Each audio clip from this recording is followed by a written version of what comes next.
Transition. Man, transition. It's been a long ass day. But I'ma still go for mine. I promise.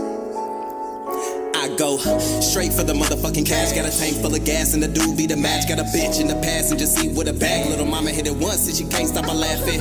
And I swear I'm not drinking, but you won't believe me, cause the way a nigga finna crash it. And I buy mine in bulk, got an ounce of that hook. Now I'm about to break this hoe down and smash it. My lighter flick, my blunt is lit. My team legit, my nigga. My weed is great, nah it ain't laced, that's how it hit, my nigga. I'm from the twin, same hood, same friends, that's if you're looking for me. But if them laws looking for me, that's a different story. Ayy, fuck man, it's been a long day, but I know that shit gon' pay. Till then, to help ease the stress, I take another shot of this Bombay. Find a chick that I can bring home, then I'ma eat her up, that's an entree. She hot and ready like Lil Caesar, so it's dicks out for Harambe. Fucking right, I'm still throw, bitch. Still reppin' that Rose Rich. Still stuntin' on fuck niggas, and I don't condone no hoe shit. Still pulling up to Travis Park with a basketball in a road split. Left the city for a little bit, hit the military, got focused. Came back 3 years later, y'all fuck boys ain't no shit. What the fuck was y'all niggas doing in the meantime is what I don't get. But all the homies that held it down, in circus time, shit, we about to climb. So bring the perp in to raise the curtains. I hit them lights, we about to shine. Like diamonds in the teeth of a southerner. We keep it real so them real niggas fuck with us. You getting money in my city, it's because of us. We getting bands, motherfucker, better run it up. I'm pit bull and I'm coming at your jugular. Yeah, I'm a dog, no leash, no muzzler. Motherfucker, man, fuck it, I need a smoke break. Hi, kill these niggas, bro. This one's for the real niggas and the bad bitches that the cash getting while they heavy hash twisting. Lane sippers and mean strippers who just all up at the green and it means just fast living. And I'm not one to judge, cause I've been off that mud double cup with no fucks when I pass limits. And who don't like to smoke and get gone off a cone, but it would not get blown unless gas in it. Hold up, we bout to roll up. I got some smoke, keep you up like it's Folgers. Rookies try to hit the cookie, fuck around and throw up. So we drop the hottest pen of verse and it blow up. But we got some recognition from a nigga, so what? We be walking down the street, get beeps like they know us. Now bitches in the sheets, but the freak on the meat skis, keep grab their feet. Hell yeah, make them toe touch. You know what? I go nuts, but yet I'm steady focused. Probably from the biomass, so I would no lotus. I can't even think how many trees we done smoked up. Whatever the number, gonna fuck sure need a tow truck. Getting shit across the seas with ease, put a boat up. That's no lie, baby girl, no joking. Shorty said she can't swim, I'm behind the back stroking. Do it for the love of buzz, stuff a blunt, make it swell and make your fucking chest open. That's how we doing the rich. You gon' know for one, I smoke two just for kicks. Fuck us up, blaming no why is it killing you niggas? Get mad knowing that the shoe fits. You know. So gon' start the shirts and I smoke a transition. Get lifted to heaven, no worries, no issues when we bring the letters. My niggas and women in the smoker section. Hi.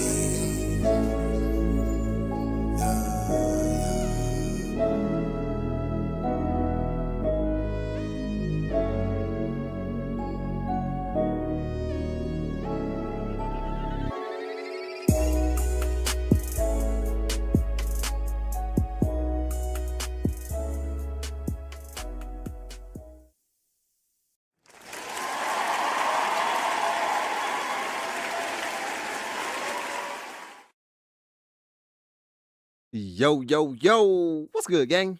You know the name. It's Transition representing Gaptooth Gainz, and I'm back at y'all with another video. Go ahead, hit that like button for me as you come on in. Drop a comment down in the comment section. Let me know how you feel about this video, and subscribe to the channel if you haven't already subscribed, because we're going up. We on our way to 15K, so if you want to help us get there, just tap that subscribe button, and don't forget to hit that notification bell. But gang, shout out to all my people in the building. We are on the late night live. It is a Saturday, so some of y'all might be out partying. I don't know what y'all got going on, but if you in the building, man, shout out to you, man. Shout out to my people down in the chat. My boy Pookie Nose is in the building. Shout out to you, gang. Reaction Command Center. Shout out to you, gang. And we up in here, man. Shout out to all my beautiful, sexy chocolate ladies in the building. Sexy chocolate.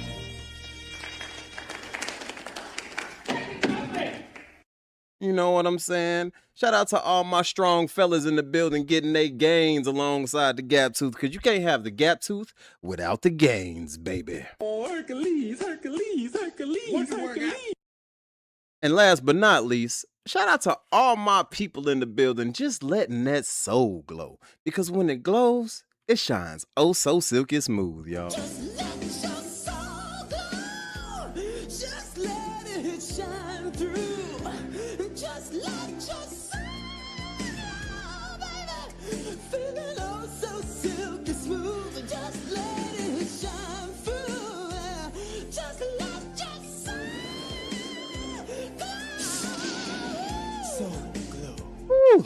Man, gotta let that soul glow, baby. But tonight, man, we got a great show for y'all, man. Shout out to all my people in the building. JD and Foreman, I see you, gang. Shout out to you. Ashkin, I see you, gang. Shout out to all my people. Round of applause to all of y'all.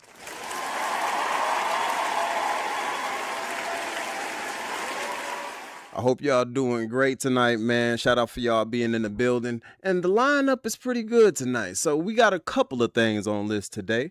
But before we get to it, I just want to thank everybody for the overwhelming support y'all been showing your boy, man. I've been getting a lot of love, bro, and it doesn't go unnoticed. I'm highly appreciative.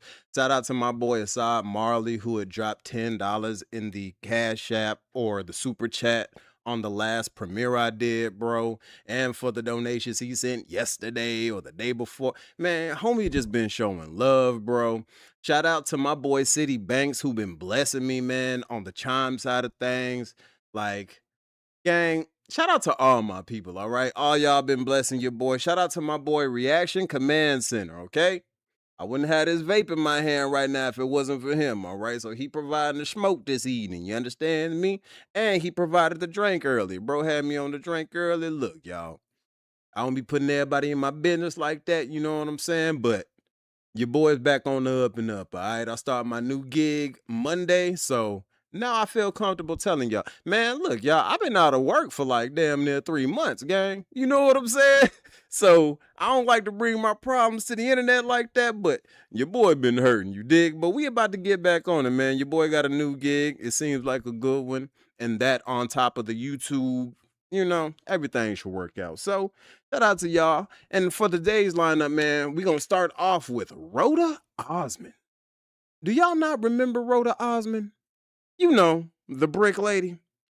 You remember the lady who came to the internet and was like, oh my God, this black man hit me with a brick because I didn't want to give him my number. And all the internet was like, Po little tink tink. po little tink tink, you know? Come to find out, fast forward, that she had basically put like a saline solution in the side of her face to get the money from like the GoFundMes and stuff and all the sympathy she was garnering during that time. So much to the fact that she got prosecuted, got found guilty, was put on like a 10-year probation, and one of the stipulations of her probation is she's not allowed to post on social media. And then guess what she does? She posts on social media. So people are coming for her because, you know, this lady has a history of talking kind of crazy to people, and at this point people are fed up with it. They like, You shouldn't have been talking shit. so without further ado, man, we are going to be dropping down into a reaction zone. Make sure you hit that like button, make sure you hit that hype button, make sure you hit that Cash App, and make sure you hit that Super Chat, gang. Let's get it. Hold on, before we do, let me make sure I'm set up straight. You know, it's live, so I gotta make sure it look right. You dig? All right.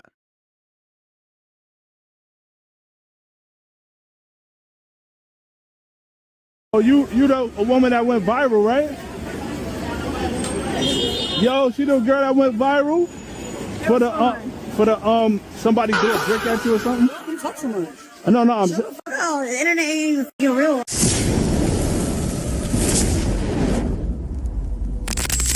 You know, some people have a real problem with getting in their own way. The brick lady, Roda Osman, that's a name we haven't heard in a while. Well, she's back in the news. She's out of jail.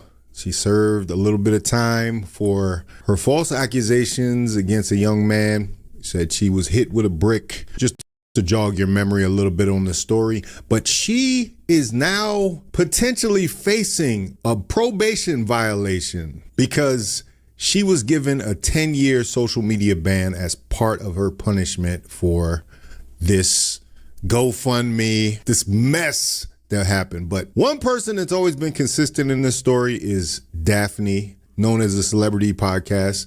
She has been literally in the courtroom. She's done so many different videos on this. She even got threatened by the brick lady. Daphne, I already got you in a chokehold. Say sorry. Publicly apologize. Because if you don't, I swear to God, those Tasha K tears, we're going to put them on t-shirts and make even more money off of you. Jesus Christ, lady.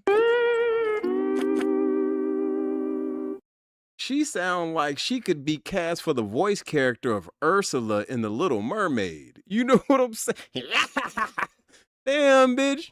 What are you, the Wicked Witch of the Wicked Witch of the Caribbean? Where's she from? I know she ain't Black American. Is she an island gal? Where's she from? This chick, man. Love her out and find out. But let's hear what Daphne had to say about Rhoda's potential probation violation. I wanted to update you guys because we all know what the stipulations was for Rhoda, right? I was in court when he spoke about what charges she would get and what her punishment was going to be. I just didn't stick around for him to, finalize it, but I knew that she was going to be in big trouble. So we already know that she had 90 days in jail.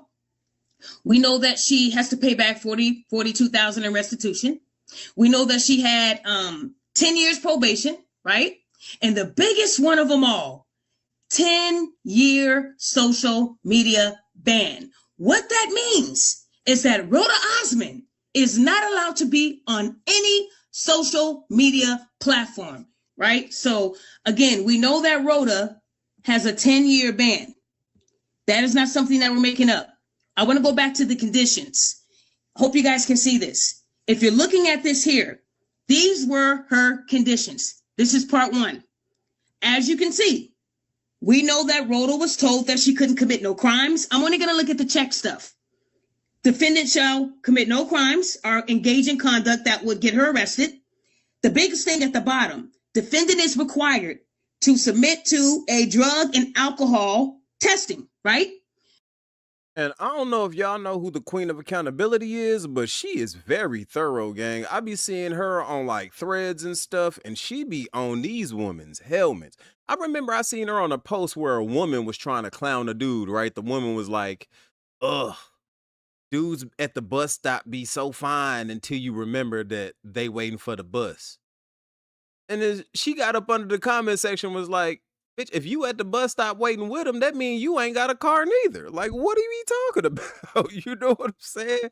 She really, she calls herself the queen of accountability, and she holds that moniker because she seems like she's tired of a lot of the low shelfatry that some women display, right? She seems like she's tired of it. I'm tired of this, Grandpa. That's too damn bad. Let's keep rocking though.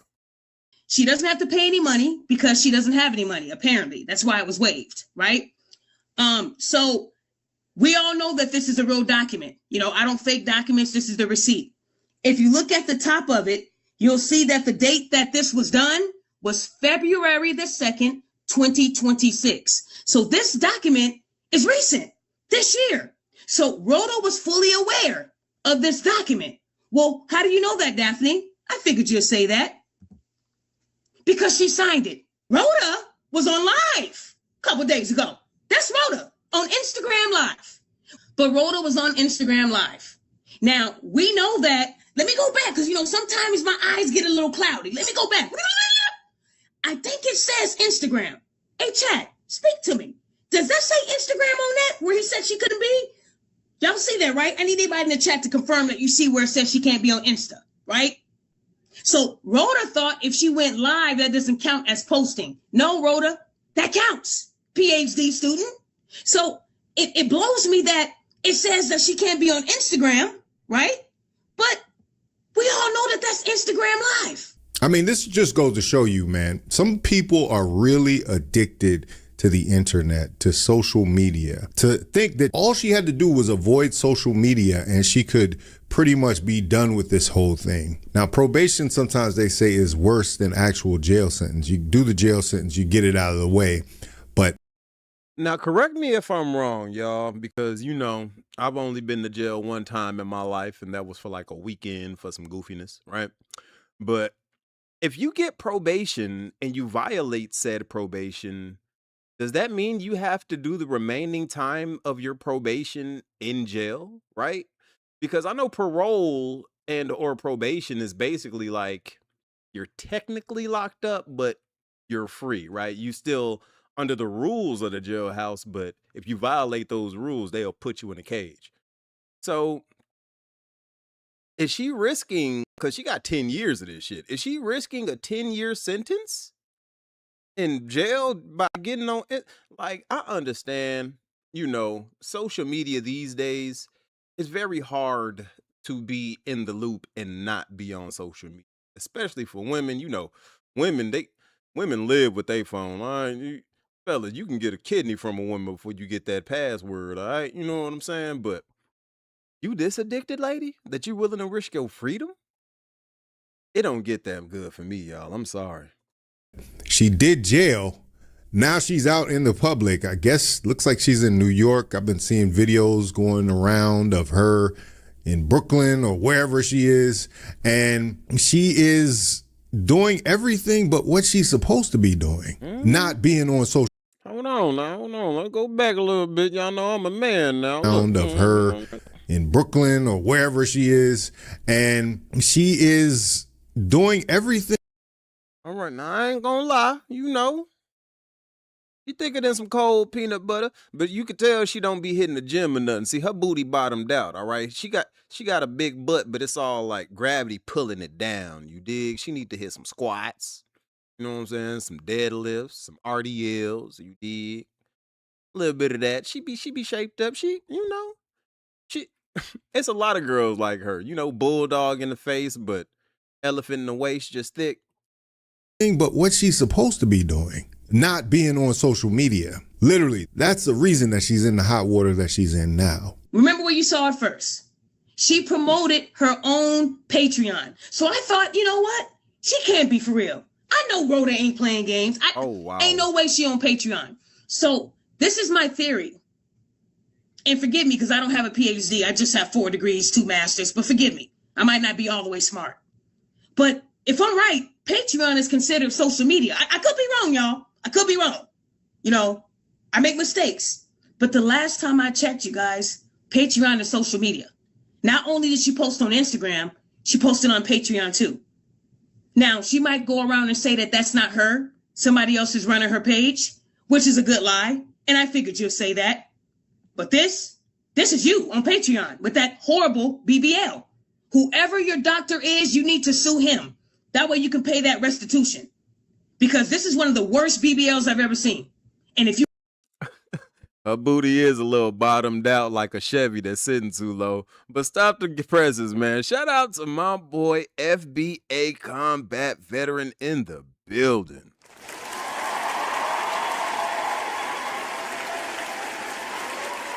And he said, I got 5 on it. Man, bless my game with a $5 holler down in the chat. And he just sent the the clinking scale, because y'all know that's one of my favorite emojis, man. I like to cheers to stuff like this. It's because life is a celebration, you dig? So every time you see me in the chat, I'm going to hit you with the cheers, you dig? And shout out to you. I need to get a dedicated button for when people hit the donations, man, because y'all be showing love, bro, and I highly appreciate it. Thank you, bro. The first donation of the night, man. I appreciate you blessing my game, bro. And I hope you having a good night, bro. I hope all y'all having a good Saturday, man. And thank y'all for being in the building. It's Gaptooth Gainz in this thing, man. Shout out to all of y'all. We got 17 people in the building that I can see from my side. Do me a favor and just try to make sure that the likes stay on one accord with the viewership, all right? I appreciate all the donations, and I thank y'all for those. And I ain't gonna hound y'all for the donations. Y'all better hit the cash ship it. No, if you show love, I appreciate it. But I am gonna tell you to hit that like button, all right? Yeah, that's for free, all right? You gonna do that, you know what I'm saying? Jesus paid it all on the cross. Holla if you hear me. If you scared to hit that like button, then you probably gonna go to jail and give up that gumdrop button. No, not the buttons! Not that gumdrop button! So hit it and come on with it. But let's get back to her botch BBL. And see this. Why you got half your ass out? When your booty already bottomed out, you can wear normal pants and it's still gonna hang at the bottom. You got these little frilly things on, and you can tell that you pulled up the waist half up. And ladies, we got to talk about this. Ladies, come to the table, because some of y'all need to just be humbled real quick. And it's not my job to humble ladies, right? But a lot of ladies be acting like Roseman or Roda Osman because they be having half their stomach tucked in their pants. Untuck your stomach from your pants. This is not a school with school uniform, and you do not have to tuck in your shirt. Untuck the stomach from the pants. Let's get in the gym with it, baby. Health is wealth, all right? Let's do it. You want to claim you don't have one? You don't want to go there because I got the receipts, but I'm not going to do that to you today. I ain't going to go that far, but you know that ain't yours, that diaper back there. A diaper on stilts. That's what that is. She posted this on Patreon this year. And the crazy thing is, there were men in the comments thirsting over her. Oh, Rhoda, you look good. Ooh, I want to hit that. They forgot all about her blaming black men for her assault, and that wasn't even true. There's a lot of simps out here. I actually should have took a picture of those simps and posted that, but that's not why I'm here. But I want y'all to see that again. That is Rhoda on Patreon. And if she wants to deny it, it's too late. She might delete her Patreon. She might not. We'll see. But they know that you have Patreon. Because when they tell you you can't be on something, you need to stay your butt off of it. Man, when the judges start seeing this evidence of her not even a year into her probation violating, they're not going to be happy with her, man. That's unfortunately what she gets. Because she would have had the guy, Nolan, damn, his name is Nolan, just like Nolan Wells. Rest in peace. But she would have had Nolan serving time for hitting her upside the head with a brick on a total lie. So the fact that she's been punished. Now that I think about it and y'all talking about it down in the chat, y'all crazy, man. I love y'all. Y'all stupid, bro. I'm wondering if the same saline that she put in her face to make it look swollen and blame black men for hitting her with a brick with is the same saline she injected into that booty. You know what I'm saying? Because that thing looked like a camel after it done drunk 3 gallons. You know what I'm saying? That shit. She looked like she walked into Walmart, tried to steal 2 basketballs and run out with them in the back of her pants. Oh, Lord have mercy. What button is this? Hold on. I need to figure out what this is. Give me a second. Bingo. I got action. Okay, that's what that button is. We got action. Let's keep going. Punished for this, and so many people, all the women all over the internet that were so quick to jump to her aid and support her, they're very quiet right about now. They're not saying much of anything as she continues to potentially ruin her life. Like, that doesn't even make any sense. Like, you got to know when to leave well enough alone. A lot of people are just going to continue to bump their head. They're going to continue to mess themselves up in any way they can. She must have some type of mental disorder or something going on here, because she's not thinking logically here. The fact that you're going to just slip on the Patreon and act like that's not social media while also doing Instagram lives, I'm assuming to promote the Patreon, which is insanity. Like, for all her alleged PhD claims, you know, everybody's got a PhD, right? All you had to do is type it into Patreon and there you have it. So for all y'all that are out there saying Daphne is capping, the proof is in the pudding here. She got something on June 10th. She posted something June 3rd, June 2nd, June 2nd, May 29th.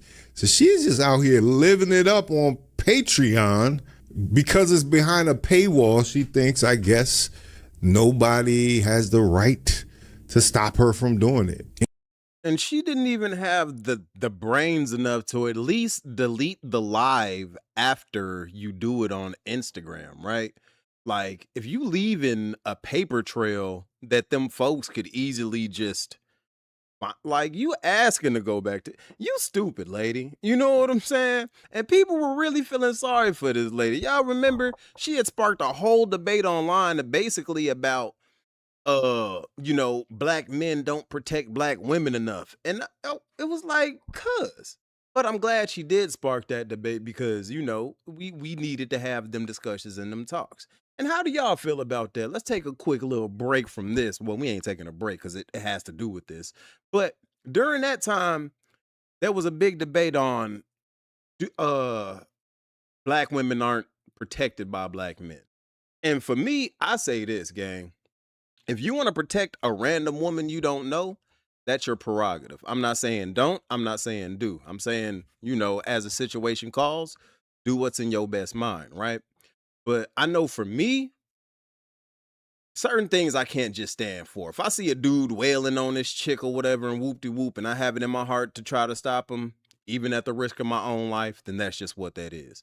But I know for me, I would feel dumb as hell if I lost my life over a female that's beefing with her dude, trying to save her. She mess around, go back to this ninja.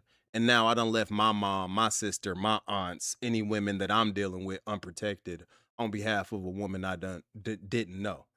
Especially if it would be a woman like Rhoda. Imagine losing your life behind a woman like this. Just imagine. You pull up to the club after the fact. You see her outside. You think she look like some sexy chocolate because it's dark, right? So you like, oh, who this girl over here? That's some sexy chocolate? Sexy chocolate.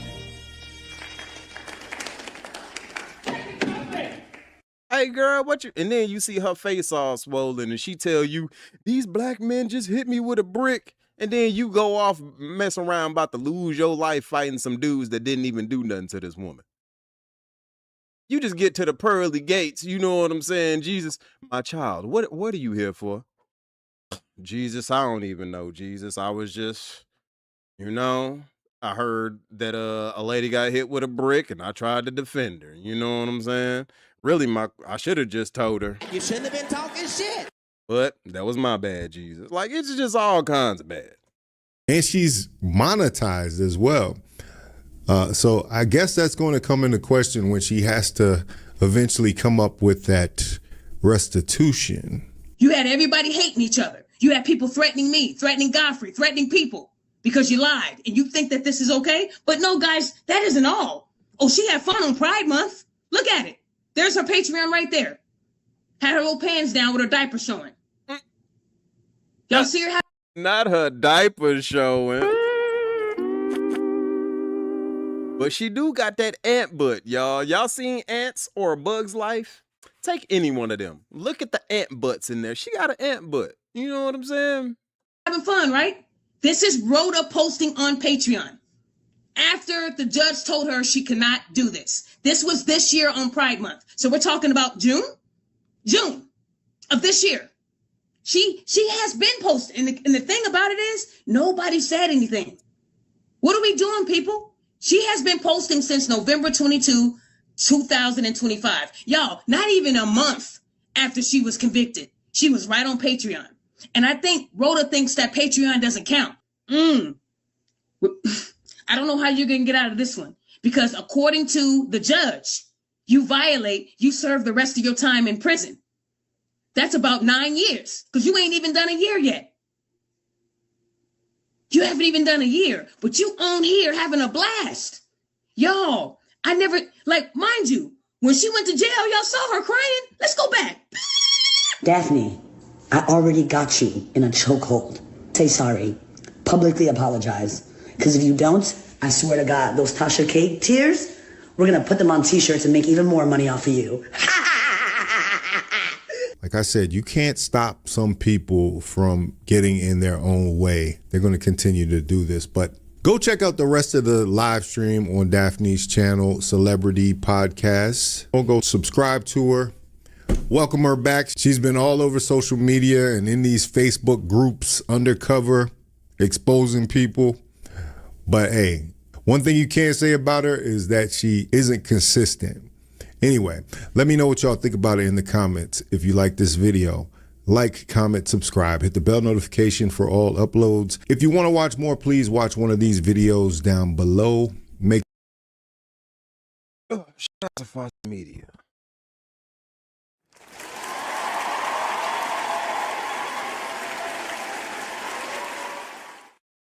And yeah, gang, how do y'all feel about that one, man? The thing I hate most about her is, hold on, let me fix it.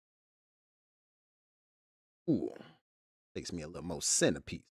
But the thing I hate most about her, man, is there's already like this thing where, women who are really assaulted or something happens to them, a lot of the times it's hard for them to get the proper justice, and it's because of women like this. You know what I'm saying? The girl who cried wolf. Let's say something really does happen to her in the future, and she does get clocked with a brick in the future, right? The minute she tries to tell somebody about it, they just gonna hit her with the, why the fuck you lying? Why you always lying? Oh my God, stop fucking lying. Because we ain't trying to hear that. You know what I'm saying? Like, it's, I don't know, bro. Certain stuff you shouldn't play with and stuff like that. Yeah, you get your karma for it, girl. If you end up back in prison, it is what it is, and that's all on you. You know what I'm saying? But shout out to all my people in the building, man. Let me read a couple of comments before we get into the next one, gang. I really feel like I really was making a post about this nut ass pulling a dang Jussie Schmoole. Yeah, man. Juicy Schmoolier. Ants, I feel like that. Yeah, you know Ants is my shit. I low-key might watch it tomorrow, bro. I'll put it on a projector and watch. Certain movies I can watch 100 times. And the message in Ants, bro, I feel like it's applicable to today's America for sure, for sure. The next step up would have been no phone or computers for 10 years. That's usually what happens when someone with computer-related crimes might be a good look for her. Yeah, I think she should be confined to a gym for a little bit and, you know, just work off of that drippy booty. You dig? Like, you know. All female. All right, we all caught up with the comments. Shout out to y'all in the building, man. And for the next one, let's see. Okay. All right. So for the next one, hold up. I did believe at the time that Andrew Tate was innocent. I thought that some of the accusers were trying to get money, and I believe that it was a Matrix attack. I did believe it back then. Goddamn ass. Nigga, I ain't start the video yet. Who gave permission to talk? Talking all out. Better shut up, Sneako. What the hell was that? What the hell is even that? You know what I'm saying? But in this next one, gang, we got Sneako reacting to Andrew Tate's protest and making fun of him and Myron Gainz for basically being some doofies, gang. Like, Jesus. So if y'all can remember, not too long ago, Andrew Tate and his brother Tristan were at the Miami airport where they got stopped by FBI and got arrested. For what? Arresting me for what? I'm not allowed to stand up for myself? I thought this was America. Huh? Isn't this America? I'm sorry, I thought this was America. So after getting arrested, apparently their jail cell, or Andrew Tate's jail cell, can be seen from like the bottom ground level outside of the jailhouse. And there have been people out there to stand out there and, you know, hold signs, chant his name and want him to be free, and just all kinds of dweebish activity, right? Now, if you know the charges he's facing, honestly, even if you do got, you know, a certain level of reverence for the man, these are some heinous ass charges. Shouldn't nobody be out there putting their neck on the line defending this shit. But it is what it is. And you know, Sneako, he couldn't wait to kick them while they down because they've been beefing. Sneako went from being Andrew Tate's #1 fan to being a scorned lover, y'all. So we gonna show y'all in a minute. Hold on, before we even get to the main thing, I just wanted to show y'all how petty Sneako was willing to get for this, because Sneako messed around and brought church to Andrew Tate in a sense. Hold on, let me find this. I did believe at the time that Andrew Tate was.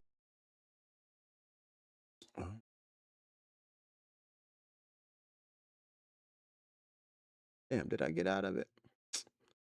Go to his shit. Well, I'll do that in the playback, but we are going to be getting into this one. So without further ado, we are dropping into a reaction zone. Make sure you hit that like button. Make sure you hit that hype button. Make sure you hit that Cash App, and make sure you hit that super chat. Let's get it.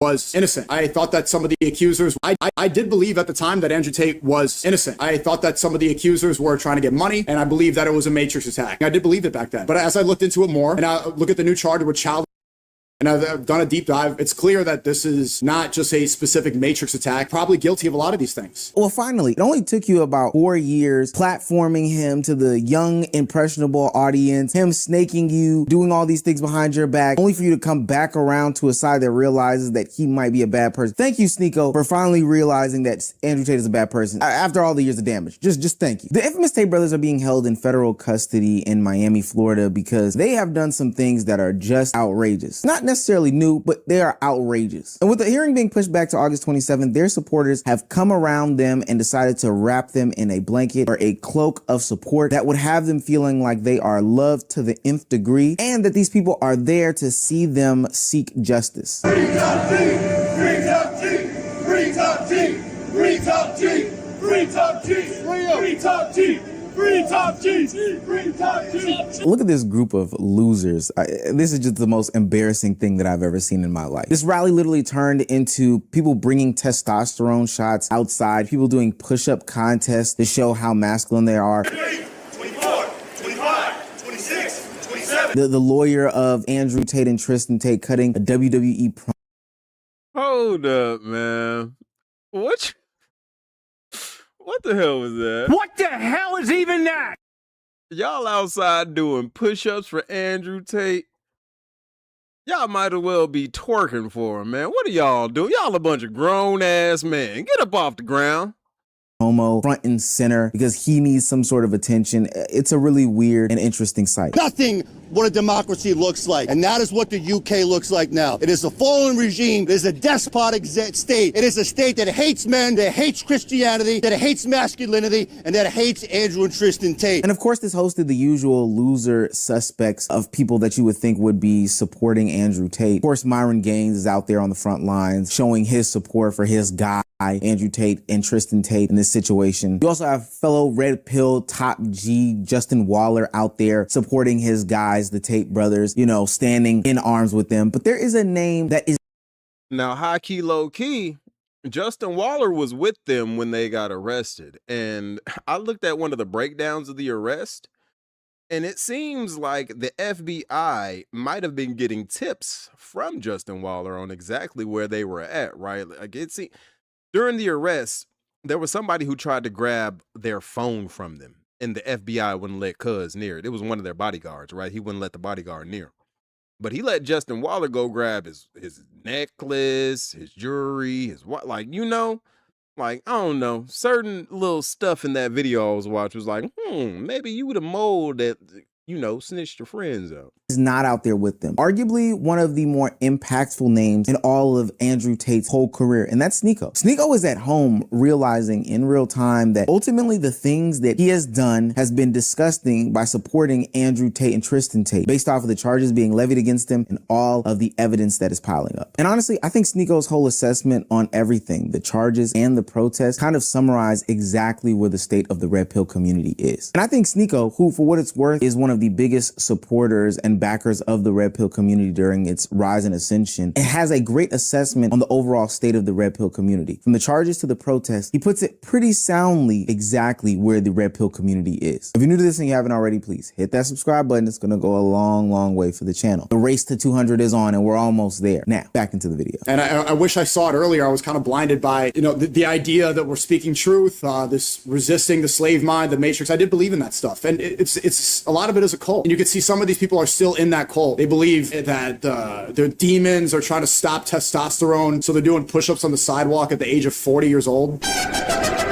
It's embarrassing. No, you're 50. What are you doing? And I admit I was wrong. And what I think is actually a bold move from Sneako, he does come to the internet and admit something that a lot of people can't do. That his actions, his belief system, and what he was pushing was wrong in the past. It's not just the stuff with women that has Sneako now believing that, you know, Andrew Tate and his ways were wrong. It's also the stuff with children. It's also the way that he goes about treating his friends. It's the entire framework and ideology and picture that Andrew Tate has been trying to paint over the past couple of years that now has what I think was his biggest and most vocal and most important supporter now questioning the validity of who he is. The reason why I think the Sneako of it all is so important is because he was a guy who championed Andrew Tate. I tried to explain this to my fiance the other day about how important Sneako was to the rise of Andrew Tate, but he, in my opinion, is literally the person who introduced Andrew Tate into such a young and impressionable audience through Sneako and had him be somebody who at one point in time got his name bigger than Donald Trump and Kim Kardashian. But now in 2026, the relationship has totally fallen apart and changed. And these newfound charges, these old charges, but just brought back to the forefront in a different way, have made Sneako disavow Andrew Tate in a way that I think is honestly great. And so now, as Sneako is sitting at home watching these losers do this protest.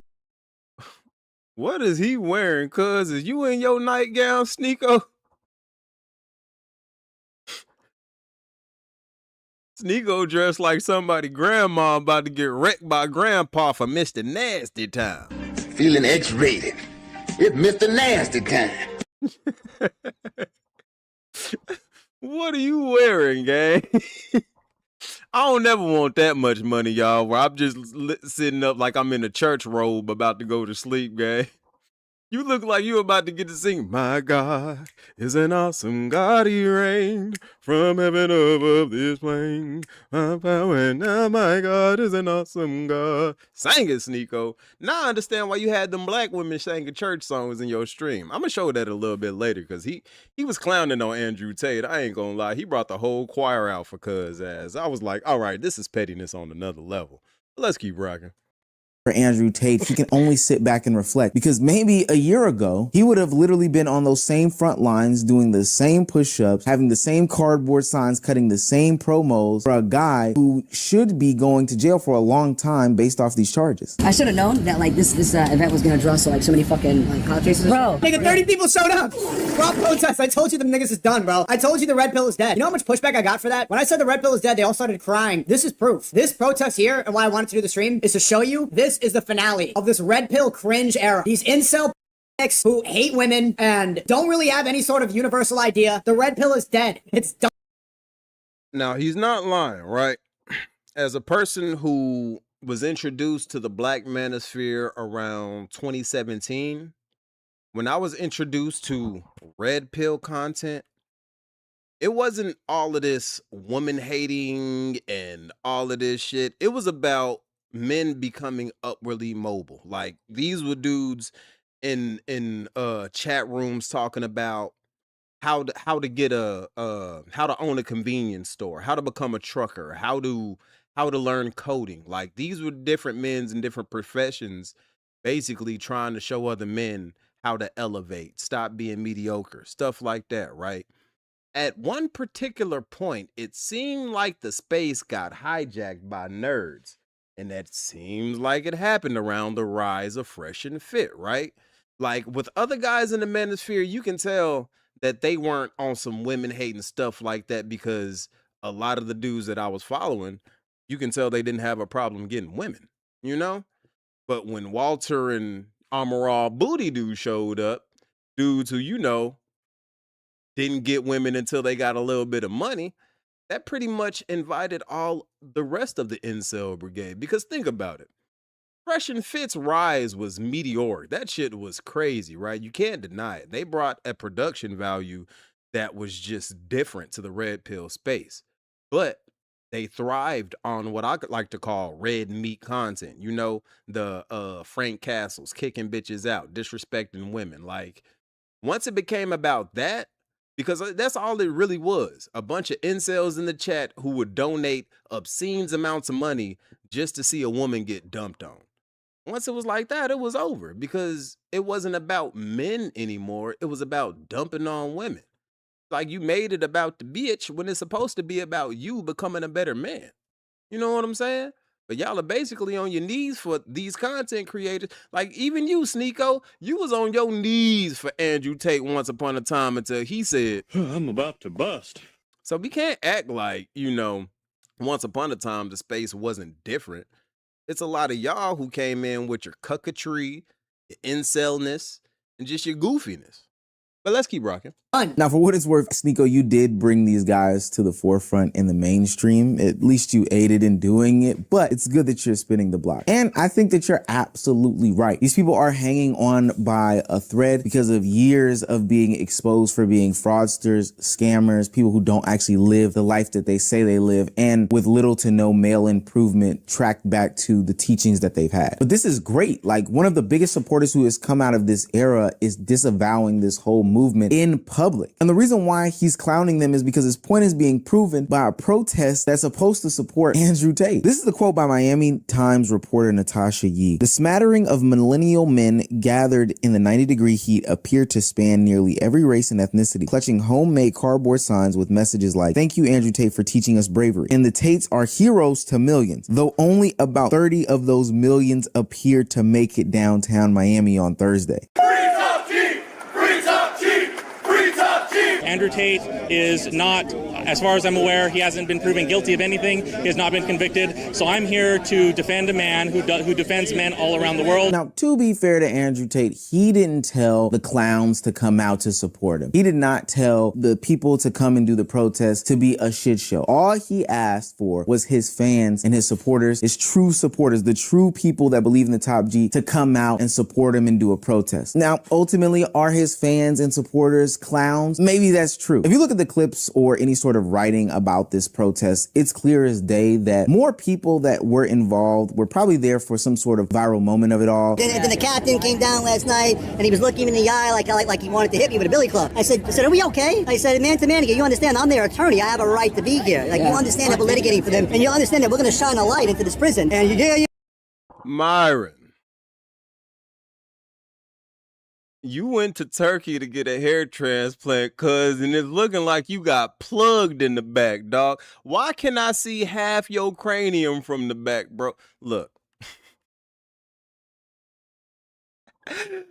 Go get your money back. You out of here about to have a full George Jefferson in another year, gang. Your shit about to be balled out again.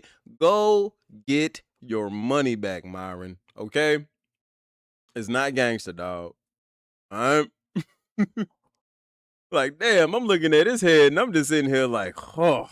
Poor little tink. Poor little tink. Jesus. Yeah, this, yeah, that, yeah, this, all fat gut hanging over his belt. They're all a bunch of fat asses in there with no lives, and they're all broke, and they hate us, and that's just the way it is. I don't even think that that's a real lawyer. I think that that's just some bodybuilder that they put inside of a suit and told him to wear sunglasses. What's funny to me is that, like, all of this contradicts a good bit of the teaching that Andrew Tate and Tristan Tate have been trying to display for the past couple of years. Them doing synchronized push-up protest and then putting in a tweet, "This is what the Matrix fears," is some of the weakest shit I have ever heard. Mind you, these are the people that talk about the wokeness of the world, and that's what the Matrix fears? A bunch of incels doing push-ups? Think about the mentality of these dudes. Yeah, y'all, let's do a bunch of push-ups right here. Let's show our dominance, all right? Let's show them that we Hercules. Oh, Hercules. And half of y'all probably couldn't even get more than 20 push-ups, gang. Stop it. Criticize like all the BLM protests and all the marching that they did, but literally these guys look like doofuses outside doing this stuff. And then what's embarrassing about all of this is the numbers in it of it all. Now, mind you, I do think that Andrew Tate, the Red Pill movement, Myron, Justin Wall, all these people associated with it do have a bunch of different supporters. But for whatever reason, anytime these guys try to galvanize any sorts of troops, it always has something questionable that goes along with how many people actually came there. One reporter that's pro-Tate quoted that there were thousands of people. The Miami Times and this other account quoted that there were dozens to maybe 30 people. And every video that I see, I'm not gonna lie, this is just based off of what I've seen. It's not a lot of people at all. It literally looks like less than like a high school lunch at any given time. And depending on the high school that you go to, I might even be gassing it because that's a pretty big showing. Now, I don't know if it's because these top G disciples are so broke that they can't actually afford to get to Miami because they're so busy sending their money to Andrew and Tristan Tate to put on their books so they can pay for ramen noodle packets so they're not having to do push-ups and clean laundry while they're in jail, or if it's because people aren't proud enough to show their faces to let the world know that they actually do support Andrew and Tristan Tate. But I do know one thing, this millions of people fan base that claim that they are proud and loud about supporting Andrew and Tristan Tate's movement aren't visible anytime anybody asks them to step up and show their face. Now, arguably the worst part about all of this is not the fact that there weren't too many people that showed up to a protest. It's the fact that Andrew Tate left his community, the top G community, the Red Pill guys, in the hands of some of the worst people on the internet. And the truth of the innocence and the reasons why they should be released will be so overwhelming. And if we lose, then we will go straight to President Trump's office. And we will say to him, I understand we have a long and lasting relationship with the United Kingdom, but don't forget that that relationship started when we took their tea and threw it into the damn water. Don't forget that that relationship started when we launched a revolution against that stupid king and his stupid wig and that godforsaken country. Is he a lawyer or a content creator? Like, why are you referencing referencing the Boston Tea Party and the kings of the revolutionary era back in the 1700s, when you're talking about whether Tristan Tate and Andrew Tate are supposedly people who are doing these terrible things with women and children. Can you keep your eye on the prize here, buddy, and not try to get on AEW? It's not just the Fresh and Fit boys, Myron and Walter, and it's not just Justin Waller, who Andrew Tate has left to defend his name in the public and galvanize the troops. He has established a crackpot team of legal experts, one that only rivals O.J. Simpson, in an attempt to get him out of jail. I mean, these guys are as sharp as a tack, ladies and gentlemen. I don't think that I can stress how worried I am for the state of Florida, city of Miami. You know who Cuz is looking like to me right here? Have y'all seen the reggae artist Sean Paul recently? You know, Shanti Paul. Just give me the light and pass the go. Mugga mellow. Which one is gonna catch my flow? He looks like Cuz to me. You know what I'm saying? He look like he about to say, yeah. Violating now. I don't really care what no one say. No, I don't really watch what them one do. Still, I got to stick to my girl like glue, cause I'm in love with number 2. Look up a picture of Cuz right now and tell me he don't look exactly like him. Miami, the federal government, and what they're going to have to put up with, because this legal team they're on it. I swear to you, they are on it. Don't forget that relationship started when we launched a revolution against that stupid king and his stupid wig and that godforsaken country. Now, obviously, lawyers speak all the time. I don't think it's strange for them to be answering some of these questions. Have you obtained proof of life? You know, talk to them, see how their headspace is doing, all that stuff. That's your job as a lawyer. But it looks like their lawyer is more concerned with becoming a main character. Look at how he's like intentionally going for these jokes because he wants Buddy in the free hug shirt to cheese it up and laugh. And yeah, this, yeah, that, yeah, this, you know, all fat, gut hanging over his belt. They're all a bunch of fat asses in there with no life, and they're all broke, and they hate us, and that's just the way it is. He's more worried about impressing these guys and playing the court of public opinion for ultimately losers who are going to ride for Andrew and Tristan no matter what, than doing things that, I don't know, would probably help them get out of jail, like painting them in some sort of good light publicly. But ultimately, you just look like one of the D-bags who was on their payroll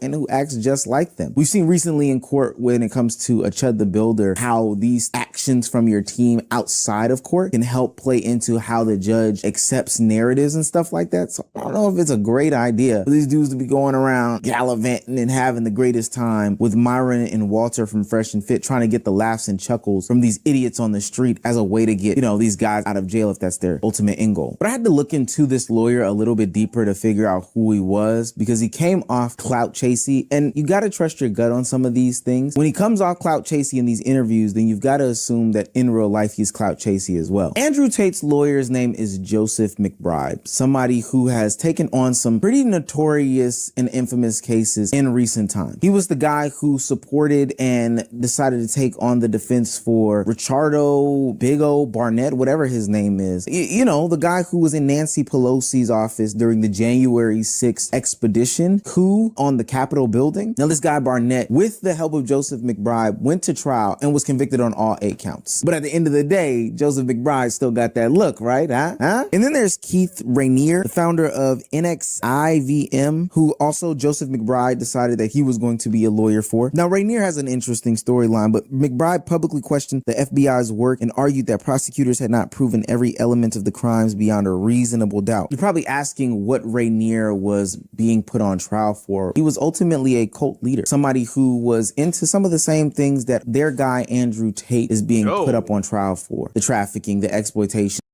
Jesus freaking Christ. Gang. What is it with rich white men? How come as soon as y'all get a bunch of money, y'all get the trafficking? What's going on, dog? Hold on now. Y'all know me. I come in the name of Jesus. I come in the name of Jesus by the power of the Holy Spirit. But it's starting to look like a lot of y'all need some damn help, bro. Stop it. Get some help. Because this is crazy, G. Like, and Andrew Tate is facing charges for similar actions, gang. Like, some of them videos I seen with him whipping that chick with the belt and stuff. Now, his followers are trying to say, that's on some BDSM, but man, that looked like a scene from the Tina Turner movie to me. Like, it looked like, he was trying to had him eat that cake. That's what it looked like to me. You know what I'm saying? He would tell me you love me, bitch. I got Bugatti, don't I? Yeah. Hit her again. Then she tried to say something, and he'd be like, Shut the fuck, shut. Did I say, no? Oh, shit. Say it again. Say something else. Oh, say something else. Say something else, nigga. you know what I'm saying? Like, shit was, bro. And y'all are out here doing push-ups for this man when he got stuff like this pending. If they expedite him back to the UK, you can hang it up, bro. It's a wrap. You can hang it up. I promise you can hang it up. And the children of it all. And Rainier ultimately got sentenced to 120 years. Now, I'm not trying to say that McBride is a bad lawyer at all. What I'm trying to say is the optics of it all. Andrew Tate and Tristan Tate decided to go get a lawyer who has been responsible for defending a guy on the January 6th trial and for this guy who is a cult leader. I mean, if you're walking like a duck and quacking like one, you might as well go get a duck farmer. I did believe at the time that Andrew Tate was innocent, but as I looked into it more, probably guilty of a lot of these things. So from the protesters to the vocal supporters like Myron and Walter, all the way up to Andrew Tate's lawyer, it looks like this is a clown show for the Tate brothers. And it's a great thing that it's now being called out by Sneako. For the past few years, Andrew Tate, Tristan Tate, Myron, Walter, Justin Waller, and anybody else that is still associated with the Red Pill movement have been put to question over the validity of their takes and their thought processes and reasoning and advice, and to the validity of the Red Pill movement as a whole. People question if these people were actually getting any help, if there was any real brotherhood behind it all, and in a situation in which they could have proved that there was some sort of camaraderie and strength in numbers and power in what they were actually teaching, you actually get a 30 people shit show of a protest in support of a guy who has a lawyer who is looking for the optics and look of it all in order to make his name big, while Andrew and Tristan Tate are behind Miami bars. Tate obviously still has fans, but the movement is not what it was. And I think what makes it worse is that the person who ushered in this movement to a young and unexpected audience has left, has excommunicated from it, is disavowing it. I don't think people realize how much of a role Sneako has actually played in bringing these losers to a young audience. And again, I don't, forgive him or forget about all of that, but it is a great deal that he is actually addressing these things now and saying the loud part out loud, that the Red Pill is dead. It's over with. They're not amusing anymore. You see commentary channels stop making videos about them. And every single time they are being displayed is more so from the POV of people clowning them. Not necessarily for the bad takes about women, because we know that they don't actually deal with women in that way, but just the links that they go to show how embarrassing of a group and a movement they actually are. So it is great to me that Sneako said that the Red Pill is actually dead. But it's funny though that the protests look like its funeral in real time. Shout out to him, gang. Hold on.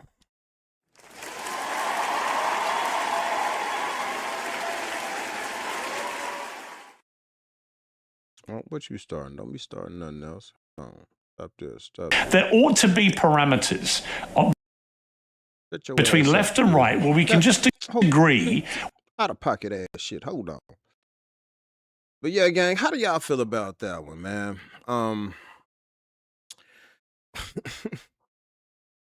Look, let's just say, because I seen one of the signs that one of those dudes were holding that said like 4 years, no evidence, whoop-de-whoop. I seen that interview Andrew Tate was having where he said out of his own mouth, and he let it slip, right? He was like, yeah, so I'm smashing this chick. She's like 14 or 16 or 17 or what's the age in America? 18. Okay, yeah, she's 8, whatever. She's that age, the legal age. And it's like, no, gang, we not just gonna mold over that. Hold up, man. Hold on. Come on now, dog. Come on, man. You said what the fuck you said, and you meant that. And in that paperwork, you can see multiple times where look, I'm not going to say he was in them other places like Romania and stuff because the age of consent is lower than America, but just look into some of that stuff, all right? And if you still feel like you need to protect cuz, hey, maybe you should have your hard drives checked, you dig? But before we get into the next one, gang, I'm going to make a quick bathroom trick. I've been holding in this pee. I had this energy drink, so you know what I'm saying? I got a full gas tank right now, so I'm going to leave y'all with some vibes real quick while I run take my pee. And we'll be right back. Man, it's been a long ass day. But I'ma still go for mine. I promise. I go straight for the motherfucking cash. Got a tank full of gas and the dude be the match. Got a bitch in the passenger seat with a bag. Little mama hit it once and she can't stop her laughing. And I swear I'm not drinking, but you won't believe me, cause the way a nigga finna crash it. And I buy mine in bulk, got an ounce of that hook. Now I'm about to break this hoe down and smash it. My lighter flick, my blunt is lit. My team legit, my nigga. My weed is great, nah it ain't laced. That's how it hit, my nigga. I'm from the twin, same hood, same friends. That's if you're looking for me. But if them laws looking for me, that's a different story. Ayy, fuck man, it's been a long day, but I know that shit gon' pay. Till then, to help ease the stress, I take another shot of this Bombay. Find a chick that I can bring home, then I'ma eat her up. That's an entree. She hot and ready like Lil Caesar, so it's dicks out for Harambe. Fucking right, I'm still throw, bitch. Still reppin' that Rose Rich. Still stuntin' on fuck niggas, and I don't condone no hoe shit. Still pulling up to Travis Park with a basketball in a rose split. Left the city for a little bit, hit the military, got focused. Came back 3 years later, y'all fuck boys ain't no shit. What the fuck was y'all niggas doing in the meantime is what I don't get. But all the homies that held it down, in circus time, shit, we about to climb. So bring the perp in to raise the curtains and hit them lights, we about to shine. Like diamonds in the teeth of a southerner. We keep it real so them real niggas fuck with us. You getting money in my city, it's because of us. We getting bands, motherfucker, better run it up. All right. We back at it, you know what I'm saying? Had to get these hands washed real quick. But shout out to everybody in the building, man. We back at it. Hold on, make sure my shit loaded up. Make sure my rating had good, you know what I'm saying? I'm on my Mortal Kombat tonight, you dig? We up late, I'm on my Mortal Kombat tonight. So you hear me tell the motherfucker, look, bro, you talking down? You think stuff crazy around here? Then I get rating on them. Or since I ain't got a rating button, then I go scorpion on them. Hold on, where's my scorpion button? Oh, no, my buttons ain't working. See that? I be having technical difficulties during the lives, man. You know what I'm saying? In the pre-recorded, you can edit all this stuff out. In the lives, you just got to keep on going until they want to work on this song. But shout out to everybody in the building, man. We up in here at, it's 1 a.m. Texas time. I don't know where you at in the world, but I hope everything is good with you, and I'm happy y'all are in the building, gang. And for this next one, we're going to get into...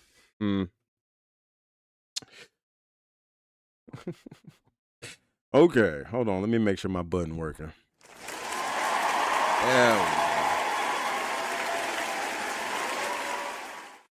So, gang, for this next one we're going to get into, we're going to be reacting to Mr. Rage Batum Tatum.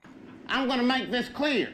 I'm in no way, shape, or form involved in any negative. Now, y'all know Officer... I need to stop saying that. See, y'all got me saying it too much. Raccoon Tatum, you know, the man who believes that black people were better off during slavery.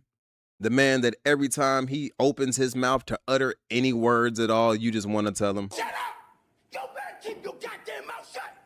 The man that if you probably seen in public and you really wanted to throw hands with him and you had on your raiding hat like I do and wanted to get on your Mortal Kombat, you'd probably tell him, get over here! Yeah, that Officer Tatum. So apparently he was on Piers Morgan having a debate about ICE. I'm not sure exactly which debate it was, but man, look. The dude gets cooked. As D.L. Hughley put it so nicely, he's not that good with words, okay? This dude, I mean, I don't even understand why people would debate somebody who literally doesn't use objective logic or facts and can just discard them as, well, that's not my experience. Motherfucker, 2 + 2 = 4, whether that's your experience or not. You know what I'm saying? But yeah, man, apparently he gets cooked on Piers Morgan, so we gonna tune into this. Make sure you hit that like button. Make sure you hit that hype button. Make sure you hit that Cash App. And make sure you hit that Super Chat. Let's get into it.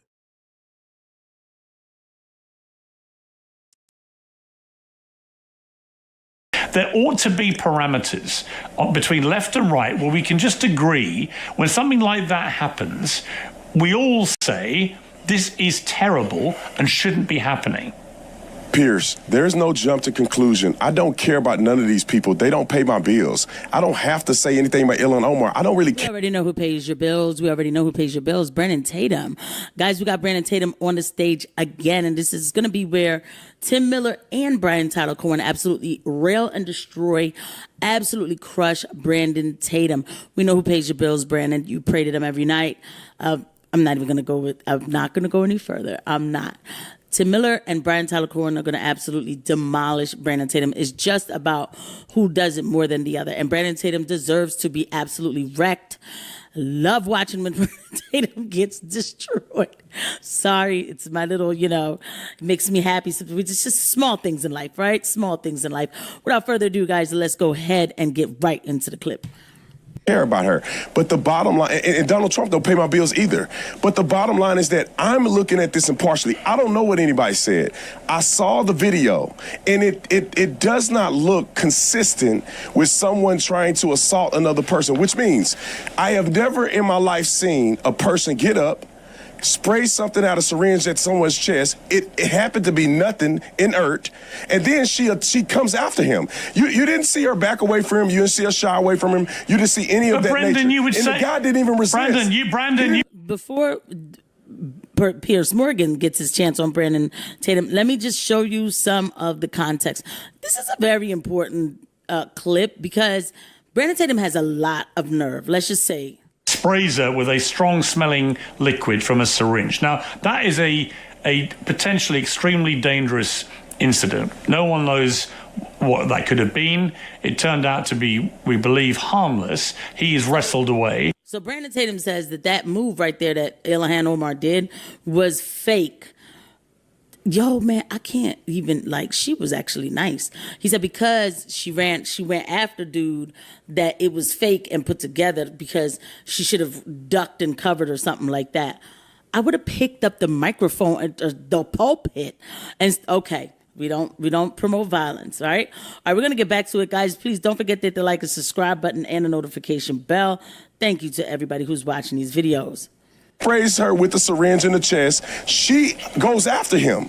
If you're afraid of somebody spraying you with a chemical agent, you're not going to pursue them. He resisted not one bit. He goes to the ground. She says, so you don't believe it, do you, Brandon?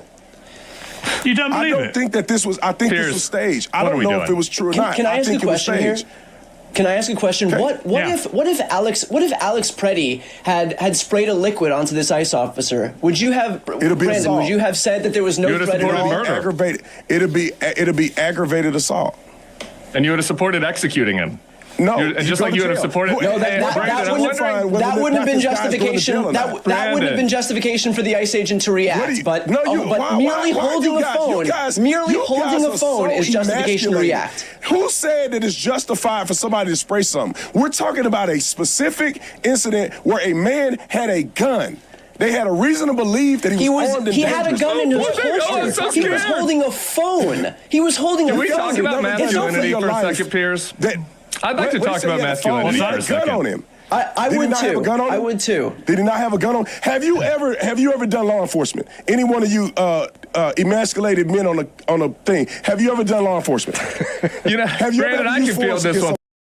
He calling other men emasculated, but correct me if I'm wrong, right? Is this not the same man who said that masculine men don't cry?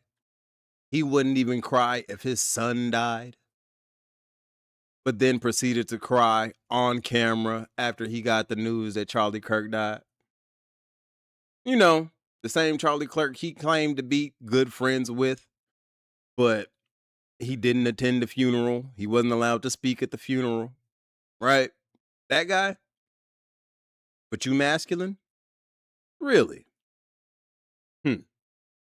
Me think thou protest too much, good sir. But let's continue. For you, I'm happy to take this. Thank you for that. Why are they emasculated? Have you ever had to use force and make a split-second decision? Apparently, Pierce, we're emasculated because we're not bootlickers for ICE agents who want to kill somebody. Well, you can judge Brandon. Apparently, we're. Think about the dynamics of a white man calling a black man a bootlicker, and it's true. Think about that. You spend your whole life on your knees for white supremacy. We know you ain't right in the head. That boy ain't right. But it takes the people that you worship to tell you that, because you don't hear it otherwise. And even now, you're not hearing it. We're emasculated because we're not in support of six guys jumping on and murdering a nurse. There's a use of force. You're a real man, Brandon. Hey, Brandon, you're a real man. Because you can defend 6 full-grown men unloading a clip into a nurse. Hang on, please. Hang on. We can't hear you when you all talk. When you all talk at once, nobody hears any of you. Tim. Yeah, so I have a couple of things on this question of whether I've been an officer.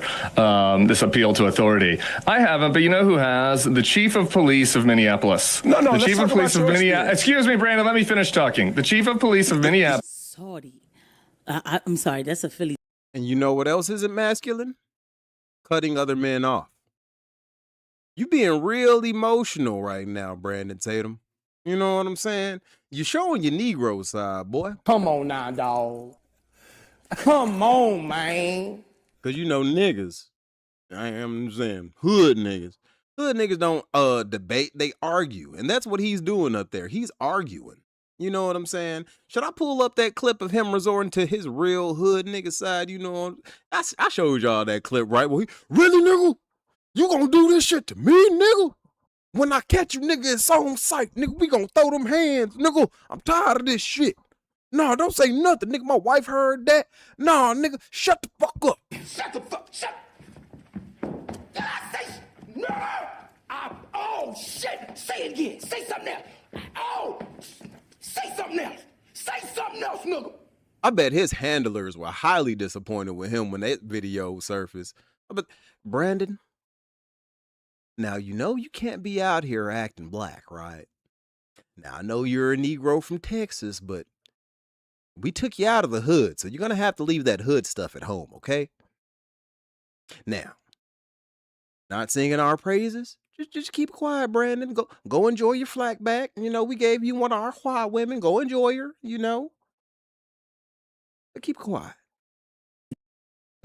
Brandon Tatum just got yelled at by Tim Miller, and that's great, because he needs to shut up. Gave a press conference. Shot Freddie. Brandon, let him talk. Well, actually, that's a good point. We actually don't know the man who shot Freddie because the federal government is hiding him, so we don't know who killed our own citizens yet. Isn't he? But we know that the chief of police of Minneapolis gave a press conference after the shooting of Freddie, where he talked about how the judgment was irresponsible and how his police officers, every single police officer in the entire city of Minneapolis, shot 0 bullets last year. They encountered real criminals. Excuse me, let me finish. They encountered real criminals, not soy boy protesters like Alex Freddie. They encountered actual criminals. They encountered murderers, not rapists, use of force scenarios. Assault. Yeah, they did. They encountered those people. They were armed. How many? They disarmed 1,000. According to the chief of police of Minneapolis, they disarmed 1,000. They disarmed. Brandon, shut your ass up. Oh, brother, this guy stinks. Like, Jesus Christ. Sit up there like it was a bunch of you-know-who-ish men right there talking to you. Then you'd be quiet. Sit up there like you about to get spat on by that little girl while you was over there kissing that wall. You know what I'm saying? Be a good Judy ass nigga. Shut your ass up. You dig? Armed 1,000 people last year without firing a single bullet. These morons fired 10 bullets. And this whole thing about this definition of masculinity, okay? It's like the tough guys are the 6 masked goons pushing down a woman, pushing down a protester, and then getting scared. Oh, they saw a gun, and I got so scared, and I've got to shoot my bullet. Boom, boom, boom, boom, boom, boom, boom, boom, boom, 10 times. I'm so scared. I'm so scared. I got to shoot my bullet. Those are the masculine men? No, I'm sorry. The masculine guy was the guy standing up for the woman, doing what men should do, standing up for the woman that got pushed down, and then in exchange for his bravery, a bunch of pussies shot him dead and unloaded 6 bullets into his dead body. Shout out to the milkman roasting his ass.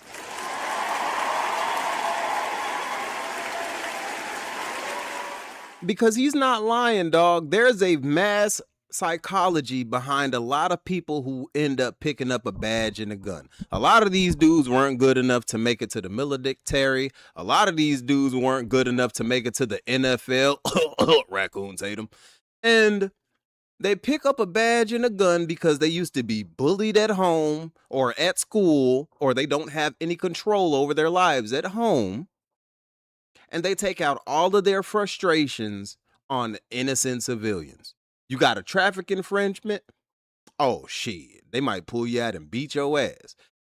And we all know the reputation of black police officers, right? A lot of the times, you don't even want to get a black cop as a black person because they be trying to show out for the white cops, right?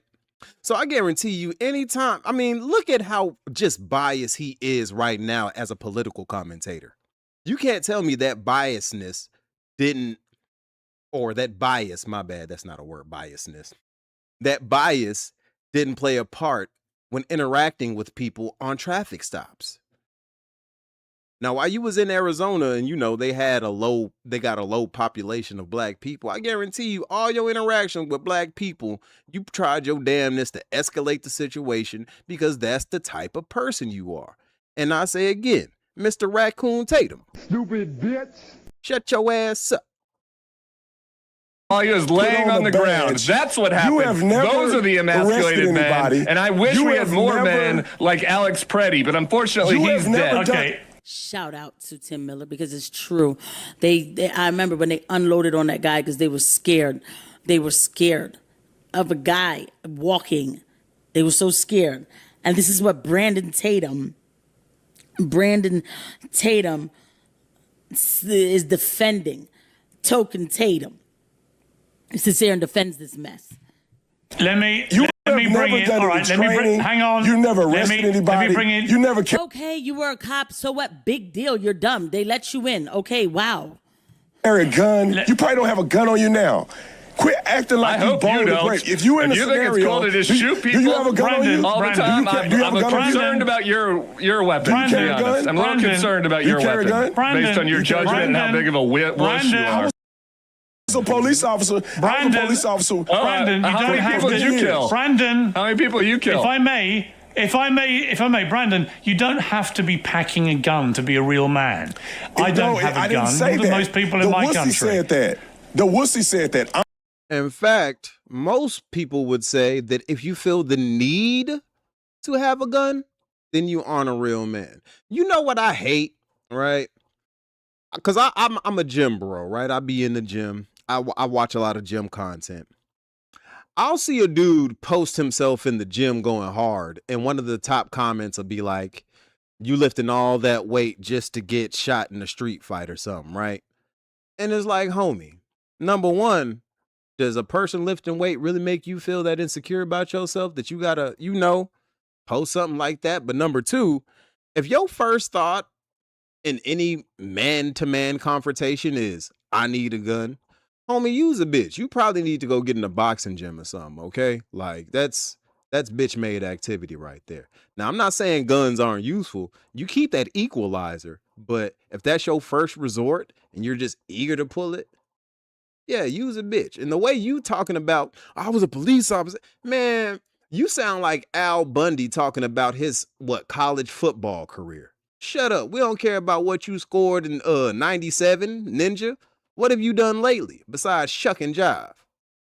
I'm saying that in order for you to judge a man who's making a life and death decision, in order for you to judge another man who's making a life and death situation, it would behoove of you or have any wisdom to be in a situation like that. I've been in a situation where I had to choose whether or not I had to shoot a person or not based on use of force policy and the threat of bodily injury or death. Did you do it? You have never done that. So it is weird for you to try to judge a person who's in that split-second decision when you don't even carry a gun.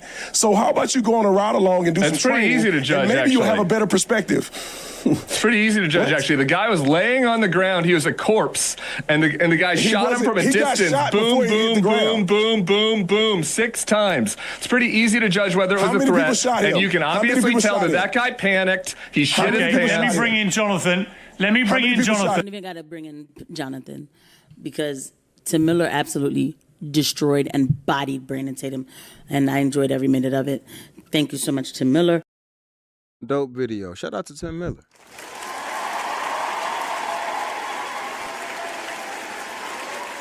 And shout out to the Truth Pill. And yeah, man, he kept talking about being a cop like that just automatically makes you masculine or something. Y'all probably seen this video that has gone viral recently where this cop is standing trial because they had just arrested a black man, right? Black man is in cuffs in the back of the patrol car. This cop is like writing some paperwork up in the back of the patrol car, still standing outside of the car. An acorn falls from the tree that he's standing under by his feet. He turns around, whips out his blick, and starts popping shots into his own squad car where the black man is handcuffed in the back. Right? Miraculously, he doesn't kill the dude. But in the court proceedings, the judge is like, so you claim you were afraid because someone shot at you. But clearly there are no shots. Clearly it was just an acorn. So what's your justification for that? And he basically kept repeating, well, I thought it was a gunshot. I was scared for my life. Only if you that afraid of an acorn where you can't tell the difference between a gunshot and an acorn, bitch ass nigga, go pick up a paper route or something. You don't need to be out here policing nothing. Straight up. Shit is crazy, gang. But shout out to my people in the building, man. Shout out to everybody in here.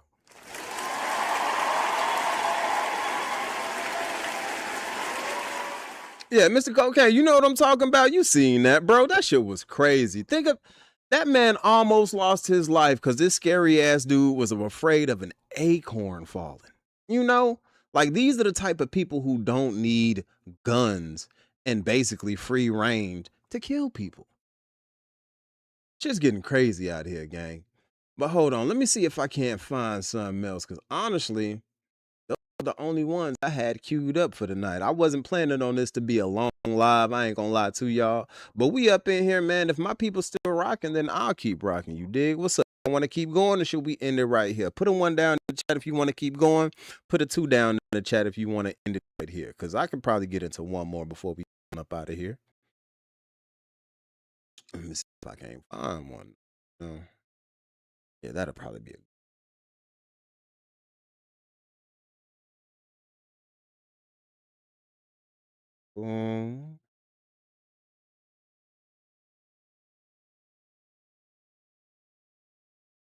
bet. We got ones in the chat. Then oh yeah, that's another one. Matter of fact, I did have that one queued up. Look at me, belay my last. Okay, cool. Then this is the next one we're gonna get into. Hold up. Cool, and I got it on the spot I need to. Okay, I'm gonna refresh the screen real quick, and then we're gonna get into this next one. Hey, stop that. My dog over there going to town on his paws. What is it about after midnight that makes dogs lick their paws incessantly? Like, this ninja is over here. Chill out, gang. You did. This over here tripping. But shout out to all my people in the building, man. We about to get into this next one, so let's do it right.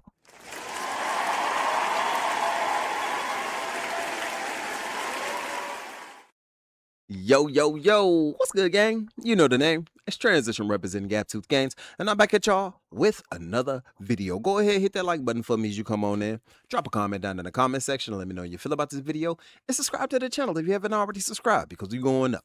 We all know we're at 15K, so if you want to help us get there, just tap that subscribe button. And don't forget to hit that notification. But gang, in this reaction, we're going to be reacting to DJ Vlad dissing Nore from Drink Champs and Angela Yee.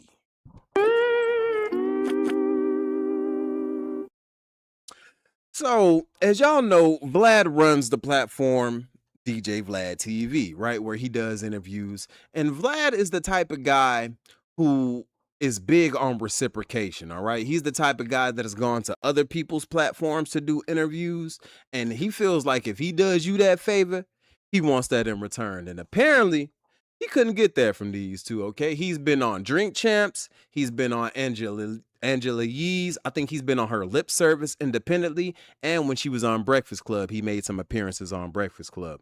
But in this interview with DJ Academics, he's airing out his grievances with them two because apparently when it's time to reciprocate, they fail, all right? They stop answering the phone. They completely go ghost. And Vlad is just stuck there looking like, come on now, dog.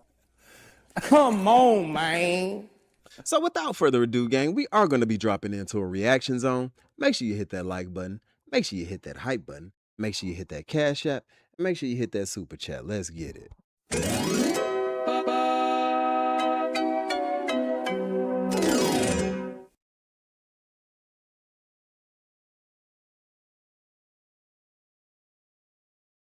Let's do it. I think he expected me to go, come back to Vlad TV. No, you did my show last time.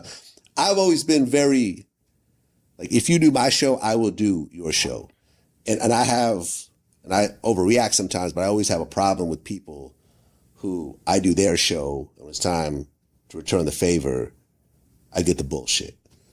Like Angela Yee. Yeah, well, that's how I felt about Charlemagne until this year. Nore, the bullshit, the runaround. That's why I don't fuck with Nore anymore. I don't fuck with Angela Yee anymore because it's you don't fuck with Angela Yee? Man, I did her show so many times. Like I used to do Sirius XM over and over again. I did the Breakfast Club hella times, and for the past year, you know what? I have a theory. For the past year, I was like, hey, listen, I'm coming to New York.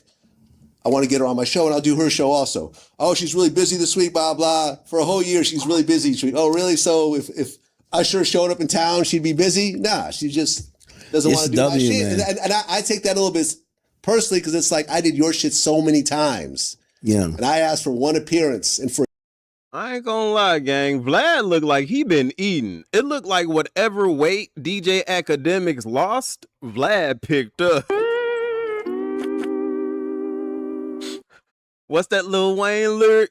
They tell me I'm gaining weight. I tell them I'm getting paid. All right, Vlad, I see you getting played. But you looking a little nutty professors, all right? You need to get in that gym, Vlad. A year I get to run around. All right, cool. I get it. I get the hint. I started looking at that a little bit different. Again, I kind of felt the same with like Charlemagne. Charlemagne like would invite me to Brilliant Idiots. I think I did like twice. I did it once. No problem. And I remember I had a Spotify deal. And I was like, one of the top people I want on, it was Charlemagne. I got shows, I got Joe, I got everybody. Of course, you were on like a million times. Right. Didn't get him on, and I was like, okay. He hits me for the Breakfast Club. Come Monday. He's like, come up Monday. It was like some controversy with me. I'm there. And I just couldn't get him for the show. And when I started to kind of look at those situations, like, it's like people who are on like those platforms, it's almost like they look at their platform as like more prestigious than yours. Like, yeah, you're lucky to come to the Breakfast Club, but like me showing up to your podcast, I got way more important things to do. Fuck all that. I don't play that. Charlemagne has been on my podcast a bunch of times. Envy has been on my podcast multiple times. And now Jess Hilarious has been on my podcast as well. Like, I expect payback, across the board. Now, it doesn't, this is why I stopped doing Pierce Morgan. Like, if you remember, I used to be on Pierce Morgan all the time. Yeah. And then it was like, hey, I'm trying to get Pierce. He's really busy right now. Pierce is going to hit you. Yeah, next month, check back with us. Next month comes around. Oh, he just got in that operation, blah, blah, blah. Wait, so even with Pierce, you were trying to do the reciprocal thing. But then it's like, Pierce wants you back on the show tomorrow. Can you change your... Yeah. And with Pierce, it's like they got to send the van, and I got to change my schedule, and I got to go in this fucking van, and I got to wait, and so forth. And after doing a show, 4 or 5 times, and I would show out on the show. Remember me and... you got into Busby. You got into a damn screaming match on his show, on his platform, which went super viral. I heard Jay-Z loved it and everything else like that. But every time I asked, I would always get the runaround. But then they would come back and ask again to have me on the show. And I'm just like, I'm not doing this fucking show anymore. Like honestly, I mean, I'm not going to say fuck Pierce, Morgan, but I'm saying like, you can't keep getting people on your fucking show, and they have big platforms as well. And I seen you do like Breakfast Club when you're in New York, but you never do my show. Well, I'm going to stop doing your show. Yeah, it's a thing where to them there's a hierarchy when it comes to like platform. Well, they kind of look at themselves. Fuck all that, bro. Fuck all that. I don't care who you are. Like if I do you have that with Rogan. If you did Rogan twice or 3 times, and then if I did Rogan like 4 or 5 times, I expect Rogan to come back. Like, you know, Okay, if I okay. did Rogan, like I would love to do Rogan. So obviously I would do Rogan if he asked me. But if I kept doing it over If you're and a over and repeat over guy, again, okay, if I I'm get a it. repeat guy. And that's what I remember last time I was on Breakfast Club. I was like, yo, Charlamagne, people think that you don't fuck with me. Like I've been doing Breakfast Club. I've done it like the last 3 times. And he's like, no, you're right. Let me come back and do your show. And I do get that, right? There's a reciprocation thing going on, but Vlad has this like air of superiority over people. Y'all remember when he was trying to get the Marlon Wayans interview? And you can tell Marlon really didn't want to do it, all right? There are a lot of people who just don't mess with Vlad based off of ideologies or what have you, right? There's people they ain't even got to justify why they don't mess with you. Everybody ain't got to like you, right? But when he named his price, which was 40 racks, and Vlad tried to put him out to the rest of the internet, like, who is he to be asking for $40,000 for an interview? I mean, you ain't like, homie, his price is his price. Now, whether you feel like he's worth that or not, that's on you. You ain't got to pay it. But his price is his price. And he was real mad about that, right? He tried to make Marlon Wayans look like a goofy. But then Marlon Wayans went over to Club Shay Shay, and that interview went up. That interview did big numbers, which made Vlad even more mad because at the time, he was hating bad on Shannon Sharp because Shannon Sharp had broke the internet with that Cat Williams interview, and Vlad was pocket watching. There's no way he could have made all this money off this one interview. I know the numbers and that. And it's like, Vlad, okay, we get it. You suck, buddy. Oh, brother, this guy stinks! But I do understand, you know, I'm not going to keep doing you a solid, doing you a favor, getting your place views and clicks and stuff if you ain't willing to reciprocate. So I do get that part of it. But let's keep rocking. You gotta put the, you know, if people aren't paying each other, then you gotta put your foot down. So like with me and Nore, I never talked about this publicly. Me and him had this weird, we were friends. He was doing Vlad TV a lot. And then when he got Drink Champs, he asked me to do the show. I said, sure, but I said, I'm not gonna drink. And he got upset about that. Oh, but that's the format, whatever. And I'm like, I'm not gonna do it. There was a back and forth and we stopped talking to each other for a while. And then I circled back with him maybe a couple of years ago, and I'm like, listen, you know something? My bad. I know this is your format. You've done my shit a bunch of times. I'm going to fly myself to Miami. I'm going to get my own hotel, my own security. I'm going to come do your show, and I'm going to drink. And I'll stay as long as you want. Well, that's the dope. 3-hour interview. It was one of the big, I think it got like 2 million views on his YouTube channel. It was one of the big interviews on his channel during that time. And, you know, we kind of got back into our friendship. I considered him an actual friend, right? Because the next day we went out drinking during the day and we caught up and, you know, his wife was there and his friends were there. And Is Vlad balding at the top again? Y'all know he's another one that went to Turkey and got a hair transplant. I don't know if y'all remember, but he had the little top knot ponytail thing, you know, looking kind of goofy. I mean, you damn near 50 or in your 50s now, and you got a top knot ponytail, cuz. But don't y'all remember they pulled the hair from off like the back of his booty or something and put it on his head, and now you balding again? I don't think them hair transplants be worth it, because y'all can see he balding again. Amaral Booty Doo got the George Jefferson going on at the top. I wish I would start balding or like my hairline receding. Look, I'm ex-military. I ain't got no problems going completely bald. Look, my hair to be out here looking like a brand new penny shining in the sun off that Vaseline shit. I'm not self-conscious about shit like that. Come on, fellas. We got to get it together. You know, took pictures and it was dope. And now we're back in contact again and we're chilling and, you know, we're talking to each other regularly. And maybe like a year passed and say, hey, you know, what do you think about doing Vlad TV? He's like, yeah, man, I got you. All right, cool. So I go to Miami, run around. You know, he would hit me and he would ignore his calls, whatever. He'd be in LA. I try to hit him. He wouldn't respond. Oh, my bad. I was doing this. Then I'll come back to Miami. Oh, yeah, no, we're going to do it this time. Run around. Hold on, I'm looking in the chat. Mr. Cocaine, I know you was a content creator, gang. Hey, man, y'all make sure y'all go sub to Mr. Cocaine, bro. Matter of fact, if any of my moderators do content, man, and you want to promote your channel, bro, put your channel link down in the comments so everybody can go like and sub to your stuff, bro. If Reaction Command Center is still in here, put your link down in the comment, gang. I want all my people to eat, you dig? And make sure y'all keep them up there. I'll subscribe too. You know what I'm saying? Hey, bro, Gaptooth Gangs, we a family in this thing, so got to make sure my people. I don't know if Cold Obsidian is in here, but if y'all like gaming channels, Cold Obsidian was playing that Shinobi Striker, killing, man. He was getting down on them boys. So if he up in here, gang, put your link down. If you a content creator and you got a blue wrench in my chat, you ain't even got to ask me, bro. Promote your shit. I want everybody to win, gang. For real. Let's all rise. And then it was like the last time I was in Miami, like he told me he's going to do it, but then just wouldn't give me a time or a date. And it's getting close to the end of my trip, and I'm still getting the runaround. And it turned into like, we started basically talking shit to each other over text. And at the end, he's like, you know something, man, I'm sorry. You know, you my friend. Like, I'm tripping. You know, you're right. You know, when I come to LA, we're going to do this, whatever else comes to LA. Ignores my fucking calls again. And then I seen him do a media run with like Tony Yayo and them, and like do like a bunch of smaller, shit. Yeah, doing a bunch of small podcasts. And I was like, man, fuck this, bro. Fuck this dude. And me and him, we got into a big fuck you back and forth. Yeah. And it was like, he was like, call me the N-word. I know you want to. And I'm like, what are you talking about, bro? I got more black kids than you do. You know what I'm saying? I'm like, that's the best you got? He goes, oh, you racist. You don't own me. I said, we don't own each other. I did your fucking show. You know, I flew out, did your shit on my own dime. I'm already in your city. I'm just asking you to show up. You told me you would do it. And now you give me that fucking runaround. So anyone doing Nore's show, just know that when it comes to return the favor, he's not going to fucking do it.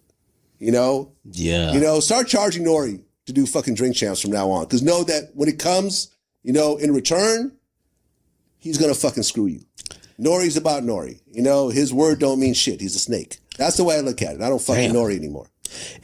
I wonder how, is Drink Champ still doing this? I felt like there was a time that we used to anticipate every week there was like some epic. I don't know if it's still there. Then.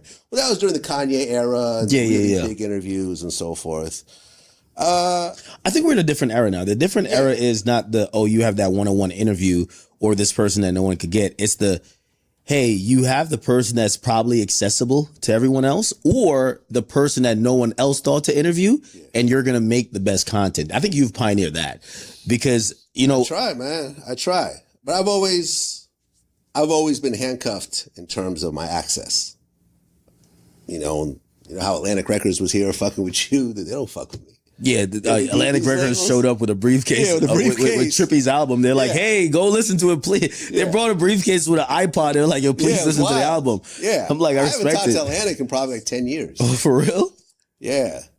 These labels will call me with just like the nobody artist. Oh, we just signed Nobody. Can you please interview him? Even though no one else on our roster you'll have access to. But here, I feel like Vlad used to be a more prestigious platform in hip hop, right? Like for a good little minute, you know, you got to give Vlad his just due, man. He was kind of a pioneer in the type of content that he does. And for a minute, he was kind of the only guy on the block with it, right? So it was a good look once upon a time if you went to Vlad, because he was, for a minute, the only one doing that type of content, especially with up and coming rappers. Like, I think he did like the Migos first interview. He did, you know, ASAP Rocky early interviews with, Vlad got a catalog, you know, he does. But I think once platforms like, say, Cheese, No Jumper, The Art of Dialogue, just other platforms who do what he does started popping up, you didn't have to go, you weren't the only plug in town no more. You know what I'm saying? Now people don't have to go to Vlad to get that same look. And with a lot that's happened, you know, throughout the years, the lawsuit with Rick Ross, just the way you've acted towards certain people, the Farrakhan thing, a lot of people treat Vlad like the plague. If you ain't got to mess with Vlad, why would you? You know what I'm saying? If I ain't gotta go to the whoish, man, I'm gonna go get it from my own people. That's how a lot of people feel, and I don't blame them for that. Nobody's obligated to rock with you, Vlad. And I get it. I get the the quid pro quo. If I do something for you, it's custom that you reciprocate. But at the same time, ain't nothing in this life guaranteed or promised, gang. So I get your frustrations, but you at the level now where you should be able to just keep it pushing. Like, your catalog is past just hip hop. He got the Michael Franceses. He has Nicholas Irvin on his stuff. He gets numbers from a bunch of different types of content. So, I mean, yeah, I get your frustration. It seemed like he just using Nore and Angela Yee like, fuck it, if I can't get money with you, then I'm gonna get money off you. You know what I'm saying? I'm gonna talk my shit. And if Nore see you in the street and pop you in the face, you can't be mad, dog. You shouldn't have been talking shit. You shouldn't have been talking shit. There's a nobody. It's because labels are chasing the meta. Now they're calling, whether it's Kai Cenat, Playboy Max, Neon, they want their artists on there. Because honestly, I've always said labels should really tap media for real promotion. And we're all going to say the same thing to them.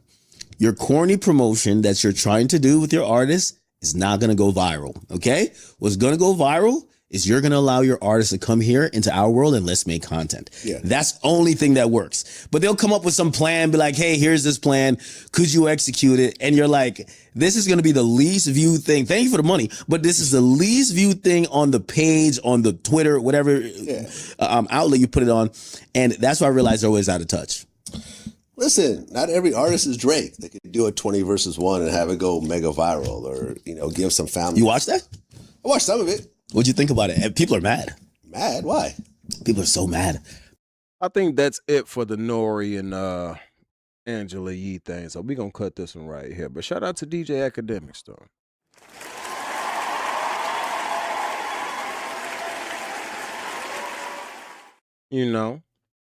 On his tether timing with another culture vulture. It's all good, though, man. Get your money. I ain't mad at you. Do what you do. Whatever. You know what I'm saying? But shout out to my people. Let me see if I can find one more before we get on up out of here, y'all. We'll do this last one and then we'll cut it loose. We'll do that one earlier. But I couldn't find the right video for it.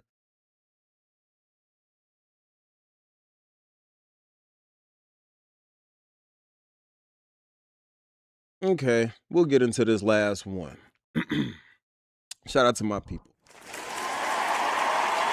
Oh, let me refresh that. I look all blotchy. Hold on.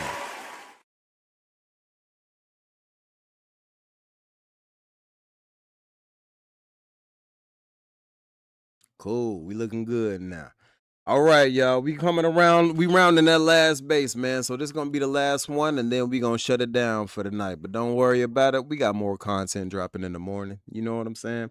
But shout out to y'all, man. It's been a great live, and this last one going to be cool, too. We going to get through it, so let's do it.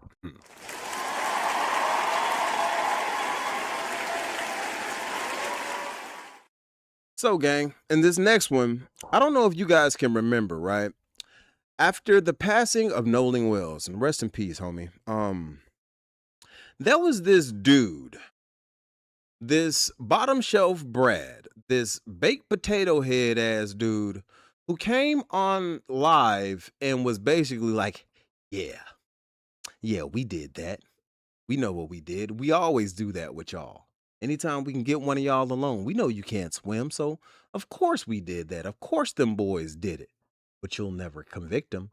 He was basically bragging and insinuating that I guess there was a plot all along to go out there and get that boy deleted. And after that, the dude's life basically went to ruin, okay? I believe he lost his job. He came back to the internet trying to cry and garner sympathy from people. And everybody was like, "Oh, little tank. But ultimately, everybody was like, You shouldn't have been talking shit. Because you shouldn't have been talking shit, homie. And you got exactly what you get. I love it when karma hits sooner than later. You know, they say if you're lucky, God will set a table for you in front of your enemies and let you see them or watch their demise. And that's exactly what happened. So we are going to be dropping into another reaction zone. Make sure y'all hit that like button. Make sure y'all hit that hype button. Make sure you hit that Cash App. And make sure you hit that Super Chat, gang. Let's check it out.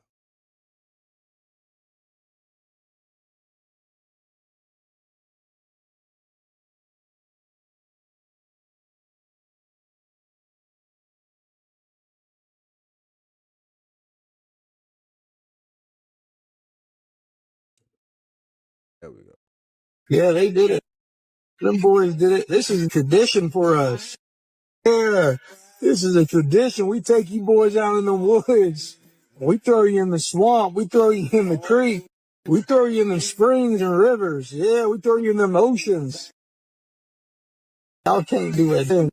Y'all be in there splashing and screaming, I can't swim! I can't swim! Oh, hell no! But you know, it ain't our fault. It ain't our fault you're stupid. Grown man don't know how to swim. Yeah, what y'all think we do? You know, yeah, it's a big conspiracy. You know, every 6 months this skin tone, we all get together in our neighborhoods and we have like a little neighborhood meeting and y'all ain't invited. We get together, we make plans, we talk about y'all, talk about. So that guy right there was the fake Chud the Builder. He was the Chud the Builder. He was the guy that came out after Chud that want to antagonize black people because these guys saw that that's a quick grip. I can make a lot of money if I come online, I say disrespectful things about black people, I dog whistle to all the races here in America, and people will get behind me. But guess what? It backfired badly because a lot of the W supremacists in this country, they want to stay quiet and under the wraps. They want to maintain power from the shadows. They don't want you to be out here just acting the fool like this, right? Because you expose everything. So now you become collateral damage. So now everybody started to separate themselves from her. Hey man, we ain't rocking with that. Nah, we good on that. We ain't messing with this dude at all, right? So now this guy, he lost support of his family, his woman, his job, everything. Now he's online crying, right? He's just, it's over. Oh no, I've been doxxed. I lost my job this morning. I had to leave home. Everybody's off at me. Now these idiots are wanting to get a judge involved because I'm a dangerous person, and now they want to try and do something about custody because I'm too much of a danger to be around children.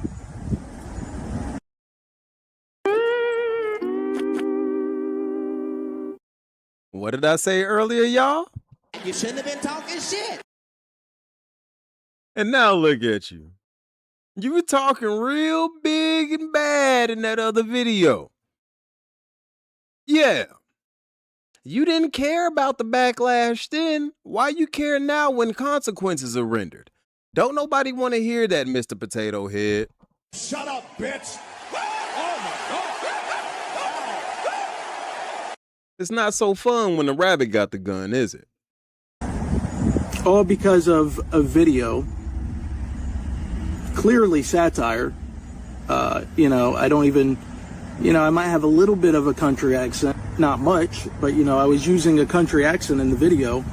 But, I mean, whatever. I'm not trying to apologize. I'm just showing the ridiculous of it, the ridiculousness of it. They had the FBI reach out and all this,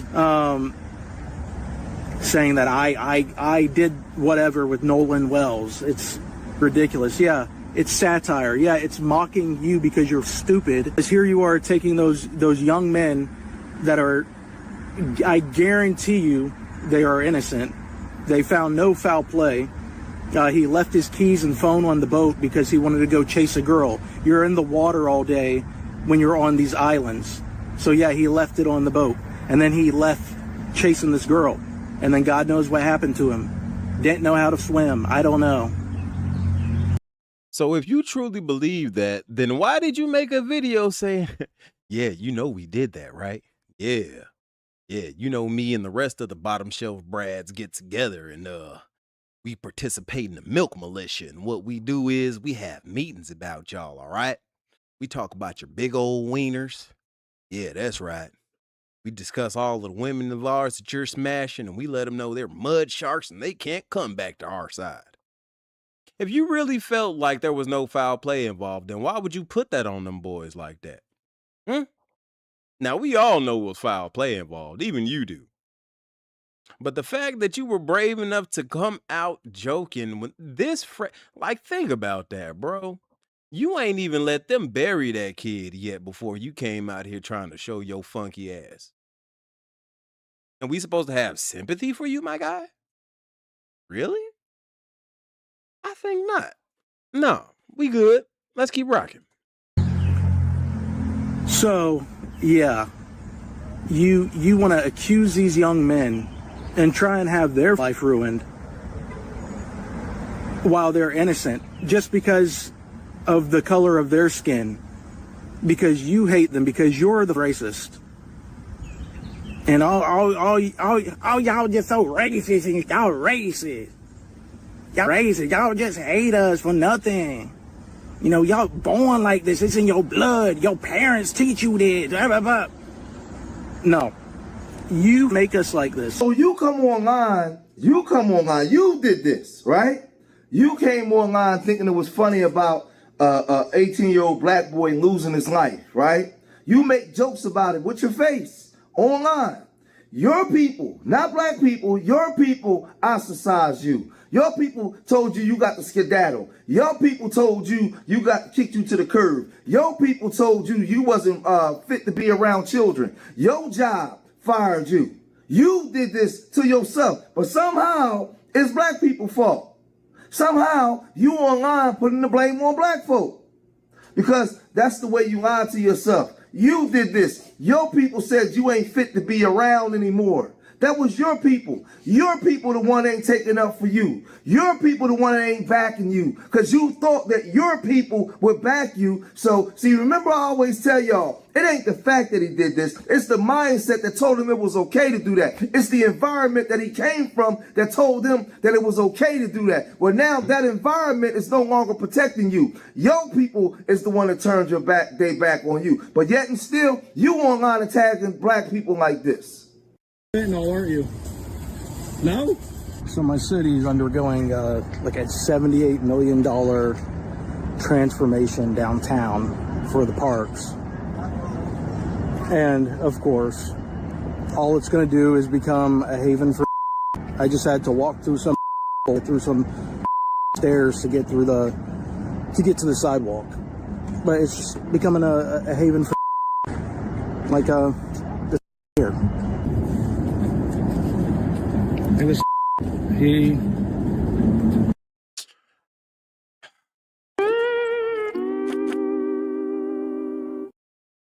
Homie, your mind is a haven for Negroes, okay? Your mind, you wake up with so many black people on your mind that I can smell us on your breath, homie. Like, what is the obsession? Y'all are just weird, bro. Like me, I know me, right? I don't go no place where I know there are going to be people there I don't like, right? If you hate us so much, right? What you downtown for, homie? You look like you're just walking down there aimlessly just to record black people and bitch and complain about something. Kind of like in that other clip where you were walking around Walmart aimlessly trying to find somebody to complain to about the Punjabi music they were playing. Like, you's a bitch. I miss when white men used to actually do some shit. Go build something. Then go fix a refrigerator. Go do some HVAC. Do something. Jesus Christ. I'm tired of y'all. I'm tired of this, Grandpa. That's too damn bad. All you motherfuckers do is cry, gang. About the bitches, just the most bitch made shit. Like, Jesus, fuck. I ain't gonna get my blood pressure up. Let's keep going. Is in the riverfront music garden. He thinks he's getting like sound healing, laying throughout in the bushes here. We're here meditating on the bench. Set up in the damn stairs, huh? $78 million to redo all this. It's for homeless people to trash the place up. The issue will continue. As long as there's the society, it'll continue. And it's just a hub for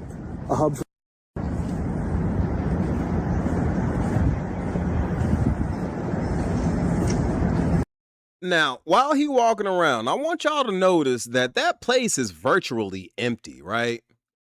All of that space, and he's keying out, you know, the few people that are sitting there that just so happen to be black. But what are they doing? Minding their business. And that's what the theme of this video should be.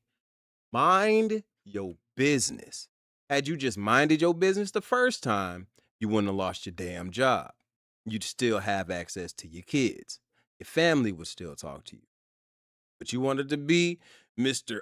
Put a cape on for the rest of bottom shelf bradetry. And look where it's got you. And you still ain't learned your lesson, gang. So when it happens to you again and you expect people to be like, oh, little tank. That's not what's going to happen. Hopefully somebody run up on you. And you know, we don't advocate for violence on this channel, but y'all know what proceeds to happen after somebody runs up on another person. Use your imagination. It's ridiculous. It's just an improvement for. That's all this is. For homeless to have a nice place to lay down at night and do their fentanyl. That's all it is. $78 million of taxpayer money to relax on a nice riverfront, beautiful $78 million remodeling. It's not even done yet. You can see the still up. Not even done yet. Not even done yet, and it's already become a haven for.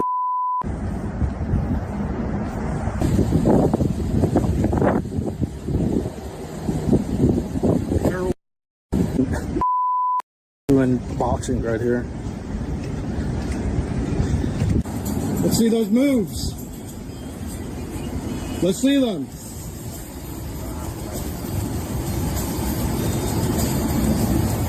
That was pretty impressive. Man, you were doing kicks and punches and damn. You're on that fentanyl, aren't you? No? You're not on that? You know what's funny? I like to know where this stuff happens at, because ain't no W's come up to me talking that kind of talk ever. Like matter of fact, you know what? No, I'm lying. I was in a park one day. Last year I was in a park and I was going to do my 3-mile run. And this W was with this Asian woman. And he came up, he was kind of drunk and was trying to shake my hand. So I like gave him a high five or whatever. But then he was talking crazy. So I'm looking like, hey dude, do you know what I'll do to you? Like, go 5 miles that way. Now, the Asian woman got scared and she ran off, right? She didn't run off yet. She was trying to like stop him and whatever. And I was like, why you? And I looked at her, I said, why you with him? I don't understand this. And she looked at me and she ran off. I remember. And he was standing in front of me, he wouldn't move. So it was another W that I see all the time when I go out to the park to run. He came over and said something to the dude, told him to get out of here, right? I'm just looking at him. I said, no, don't tell him nothing. I said, and I told him, I said, you got a couple seconds to go, right? But other than that, like when this stuff be happening, because it did happen to me once. Now, a lot of people don't know. And you can tell by looking at him, right? Brother George keeps himself in shape. But Brother George be in that gym. And I'm not talking about the fitness gym. I'm talking about the combat gym. Boxing, MMA style training. Brother George is with all of that. You know what I'm saying? But he's right. These situations, I hate that I'm never around for dudes like this. Like, But that lets you know they know who to try that with, right? Because I live in Texas. There's an abundance of goofy racists down here, but they know who to pick and choose. That dude knew to go to mess with a bunch of people minding their business, maybe a bunch of homeless people. You know what I'm saying? People who wouldn't be just eager to do something to him. But step up to anybody who really ain't with that bullshit and see what you would have got. Man, that boy would have been sent to the upper room with Jesus. I know y'all like my singing, man. Y'all know what I'm saying? I sound like sexy chocolate. Sexy chocolate.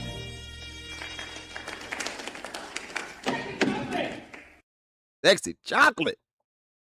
One time, right? One time. But I never had nobody come up to me, call me the N-word, call me all kinds of stuff, say I'm on fentanyl, all this kind of weirdo stuff, right? So now he's going around and he's doing all that. He's doing all that. Y'all already know. He got hit with an elbow, reverse elbow, kick. Man, listen, it would have been ugly. It would have been real ugly outside. But that's a secret. Don't tell nobody. Don't tell nobody. But the thing is, he going around disrespecting people. So now he runs into these two other black guys, right? And he comes at them as well. Hey, what y'all talking about, white boy? Y'all need to watch out. What? Hey man, we having a conversation, man. I said a white guy. Whoa. I told him right to his face. He's just and I don't give a So this guy's homeless, man, and he's doing anything now. Black men. And I understand it, right?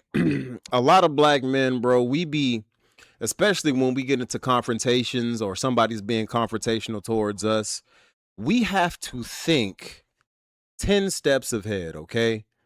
Usually when black people are really about to get into it, and I hate to say it, man, because I feel like when it comes to each other, a lot of the times, we don't show this same restraint or this same level of just forethought, right? But we know anytime we get into an altercation with one of them, 9 times out of 10, if the police are called, even if they're the aggressors, we're going to be seen as the aggressor.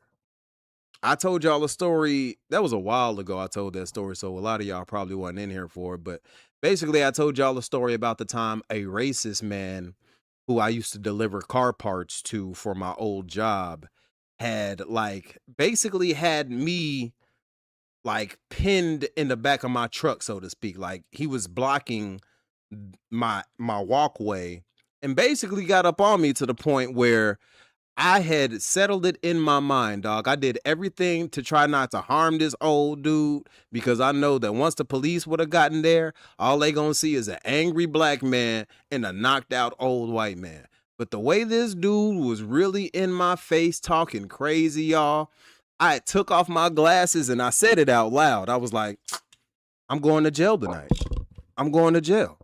Let's fucking do it. Put my guard up, and then he walked away. And I'm like, thank you, you goofy bitch. That's all I fucking wanted. Like, leave me alone. Let me do my job, and then I'm gone. But I wish that more black men would just start checking certain shit. Even if, because the way homie approached them two dudes, that could have never happened with me and my homies. Boy, you would have got stumped out. Y'all ever seen Don't Be a Menace to South Central? Where, what's his name? And I hear he having health problems now. The dude who played Junior in Players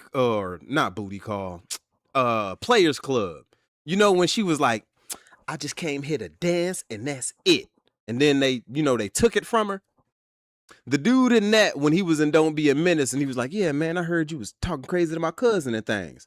And they stomped him out and they was like skipping to my Lou on his body. We would have been skipping to my Lou on your goofy ass, boy. As soon as you would have walked up, what you say about white people? Man, we would have turned around like, shut up, bitch. and then proceed to beat your ass. How salacious and whatever things that he can do to make some money, to draw attention to himself, this is what he's trying to do, right? So now, listen, first of all, he goes up to those two black guys and he says that, calls them worthless N-words. I would have shortened the distance between me and him. Once he start talking like that, a W come up on me and start talking that way, right? Hey man, listen man, I don't know. And like I said, with that guy in the park, I shortened the distance real quick, right? I let him start talking. While he talking, I shortened the distance. So if he even tried to, it's a wrap. He canceling Christmas, right? That's what's gonna happen. So the whole thing is he's homeless. He's going around bothering people. His family don't want him around. They don't want him around the children. His W folks on the job don't want him around. So now, if I antagonize black people more, maybe I'll be able to get some money and make some money where I can get me somewhere to live, right? But he's doing the same thing, Chud the Builder. They took his car, his girl left him, everything. So now he's still online, he's talking like this. So I was doxxed, canceled, fired, had the FBI looking into me, had trying to get family law involved to get judges to try and take custody away because I was so unsafe to be around children. All this over me doing what they do every goddamn day. After months and months and months of them mocking the death of Austin Metcalf, mocking his death, pissing on his grave, literally pissing on his grave, watching the thousands of videos every day. Ain't nobody piss on that boy grave. Now, they did make AI pictures pissing on his grave, and y'all wrong for that. We funny, y'all. We stupid, y'all. I can't stand y'all sometimes. But you forgot to mention the part where a lot of that didn't happen until after Mr. Metcalf, the father that failed his two sons because he didn't teach them restraint or how not to be bullies. But you know, him himself was convicted for assault on a woman and perhaps some child fiddling. So maybe that's where his kids got it from. They didn't start really going at Austin like that until his dad came out with that watermelon felon shit. Yeah, until his dad made it racial, we wasn't really going in like that on Cuz. You know? But even then, how does that situation play on this one? Innocent boy loses his life and you feel like it's appropriate for you to make race-based jokes like this? Nah, homie, it don't hit the same. It's different. Just a little bit. Of black mobs attacking white people, innocent white people for no reason, watching their men unalive our women on buses and trains and sidewalks, going into the homes of our people and taking the lives of their innocent little babies while they sleep in their beds. And they have the nerve to try and destroy my life over a video of me pushing back. You know, the whole Nolan Wells thing. They are accusing these young white boys of killing this dumb that didn't know how to swim, of murdering him, even though they were friends with him like their entire lives. He was one of their best friends, which is another reason why white people, that you shouldn't let your kids hang around black kids, because if something happens to them, the entire black community is going to blame your child for it and try and destroy their life, just like they're doing to these kids. So when you see people like this, right, Brandon Tatum, this is why black people should be real skeptical about being around these people, because there's scores of them that think like this. I mean, they're all over the place. They think like this. They have absolutely no accountability for nothing that they do. So he start rolling off certain things that he said that black folks do to W's, right? You know what's funny, what hypocritical about these people and why they don't see you as human beings? He knows the history of his people and what they've done to black people for over 500 years in this country and still get away with it systematically and institutionally. He knows this. He knows it. But he doesn't care anything about that. He's only going to talk about maybe some isolated incidents that happened with some W folks. He's not going to talk about, he's not going to talk about all the things that black people encounter when dealing with his folks. He's not. He's not going to take any accountability for his own racism. His own racism. See, the very thing that he's accusing black folks of, he's that too. He's that. He's accusing black folks of being that towards W's, but he's that towards blacks. So now his life is in shambles. His life is in ruins, right? He's been ostracized by his people for being a racist. And think about how much of a piece of shit you gotta be for your own family to even stop supporting you, gang. Right? Like Chud the Builder's a piece of shit, all right? We all know this. But at least his family still stood behind him. You know what I'm saying? Like, you ain't don't nobody like you. What Chris Tucker say in the Rush Hour? Don't nobody like you. I don't like you. I don't care about that. I care about the girl.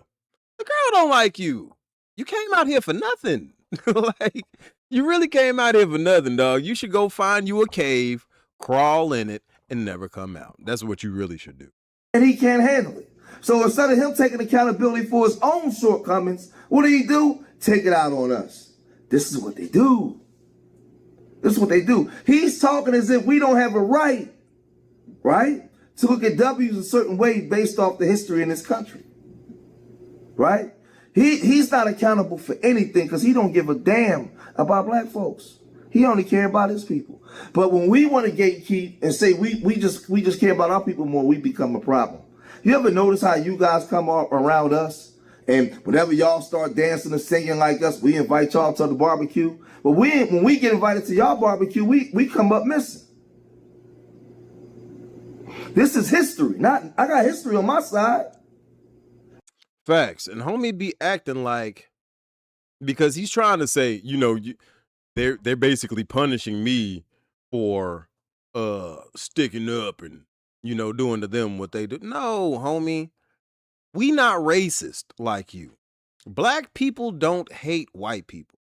I got a good homie who's a white dude, right? The homie, like, he really tried to bless my game yesterday, and I didn't let him do it because I'm a prideful man. But like, I got white dudes in my life that if I call on them for damn near anything, they gonna come with it. You know what I'm saying? I know some good white folks. Most black people know some good white folks. It's the racist white folks that we have a problem with. It's the dudes like you who feel like you should be justified in your racism and that just let that live on because you want to be a piece of shit. But no, homie. Y'all like, no. And that, I love where the world is heading right now because it's getting to the point where even white folks are starting to get tired of other white folks shit. You know what I'm saying? Like, the world is phasing y'all out, homie. You're a dying breed. You're heading for extinction. And that's what he really mad about. You know what I'm saying? Because once upon a time, his views would be seen as the norm. He'd probably have people walking around with him downtown while he's harassing black folks. But it's just you. Don't nobody want to be associated with that old world thinking because it's held the world back too much. This country is crumbling, and a vast majority of that is due to racist white men in power who refuse to relinquish it. But by high hook or crook, y'all are gonna get phased out, gang. It's only a matter of time. So, I mean, you in the last days of a dying empire. Enjoy it. Right? So the reason why your people is ostracizing you, because your people know that I'm right in what I'm saying. But it is what it is, man. It is what it is. It's your people that fired you. It's your people that think you unfit to be around children. It's your people on that job that got rid of you. It's your family that won't let you come back around. It ain't us. Based off of your decisions that you made. Be accountable for your behavior, W. But if you made it this far in the video, hit that like button, subscribe to Street Media TV, leave your comments in the comment section, and remember, I love y'all. Shout out to Brother George Macon.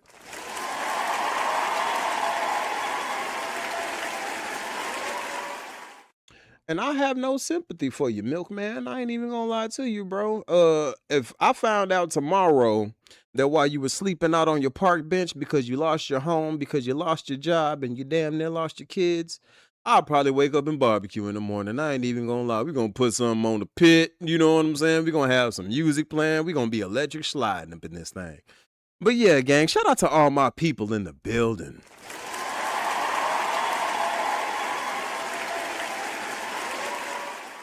It's been a dope ass live, y'all. I appreciate y'all. We what, a little over 2 hours now? Man, it's been great. You know what I'm saying? We up late on a Saturday. And I love it when the Gaptooth gang can come together, just vibe out and everybody be chilling, man. I hope all of y'all had a good time tonight. I really appreciate y'all for being here because as we know, time is the most important asset at our disposal. And you choosing to spend your time with me, I don't take it lightly. So round of applause for everybody in the chat right now.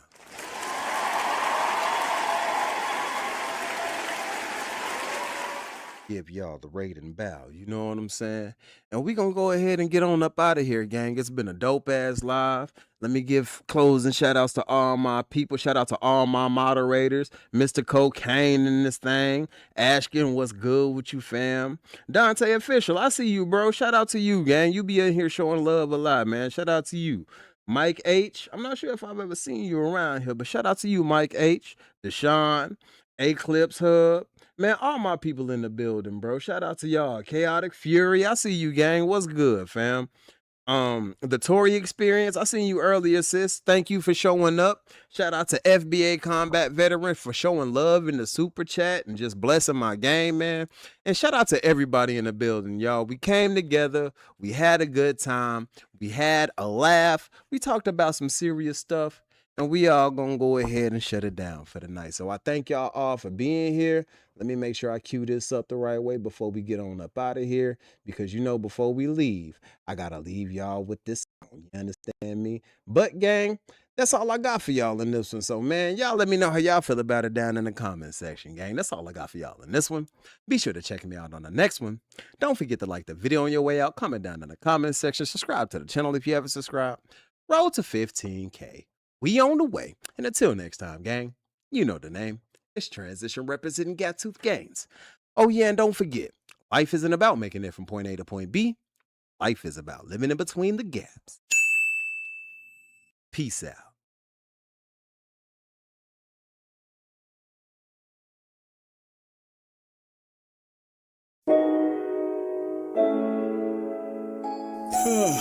Transition, man. Transition. It's been a long ass day. But I'ma still go for mine. I promise. I go straight for the motherfucking cash. Got a tank full of gas and the dude be the match. Got a bitch in the passenger seat with a bag. Little mama hit it once and she can't stop her laughing. And I swear I'm not drinking, but you won't believe me, cause the way a nigga finna crash it.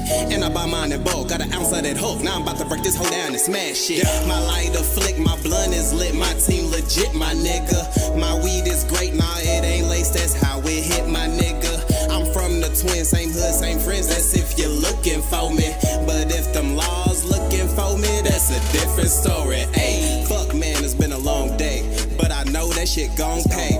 Till then, to help ease the stress, I take another shot of this Bombay. Find a chick that I can bring home, then I'ma eat her up. That's an entree. She hot and ready like Lil Caesar, so it's dicks out for Harambe. Fucking right, I'm still throw, bitch. Still reppin' that Rose Rich. Still stuntin' on fuck niggas, and I don't condone no hoe shit. Still pulling up to Travis Park with a basketball in a rose split. Left the city for a little bit, hit the military, got focused. Came back 3 years later, y'all fuck boys ain't no shit.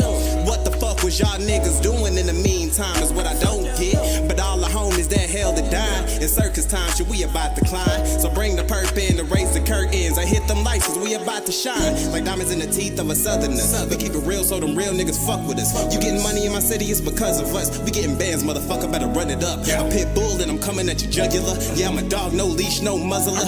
Motherfucker, man, fuck it, I need a smoke break. Hi, kill these niggas, bro.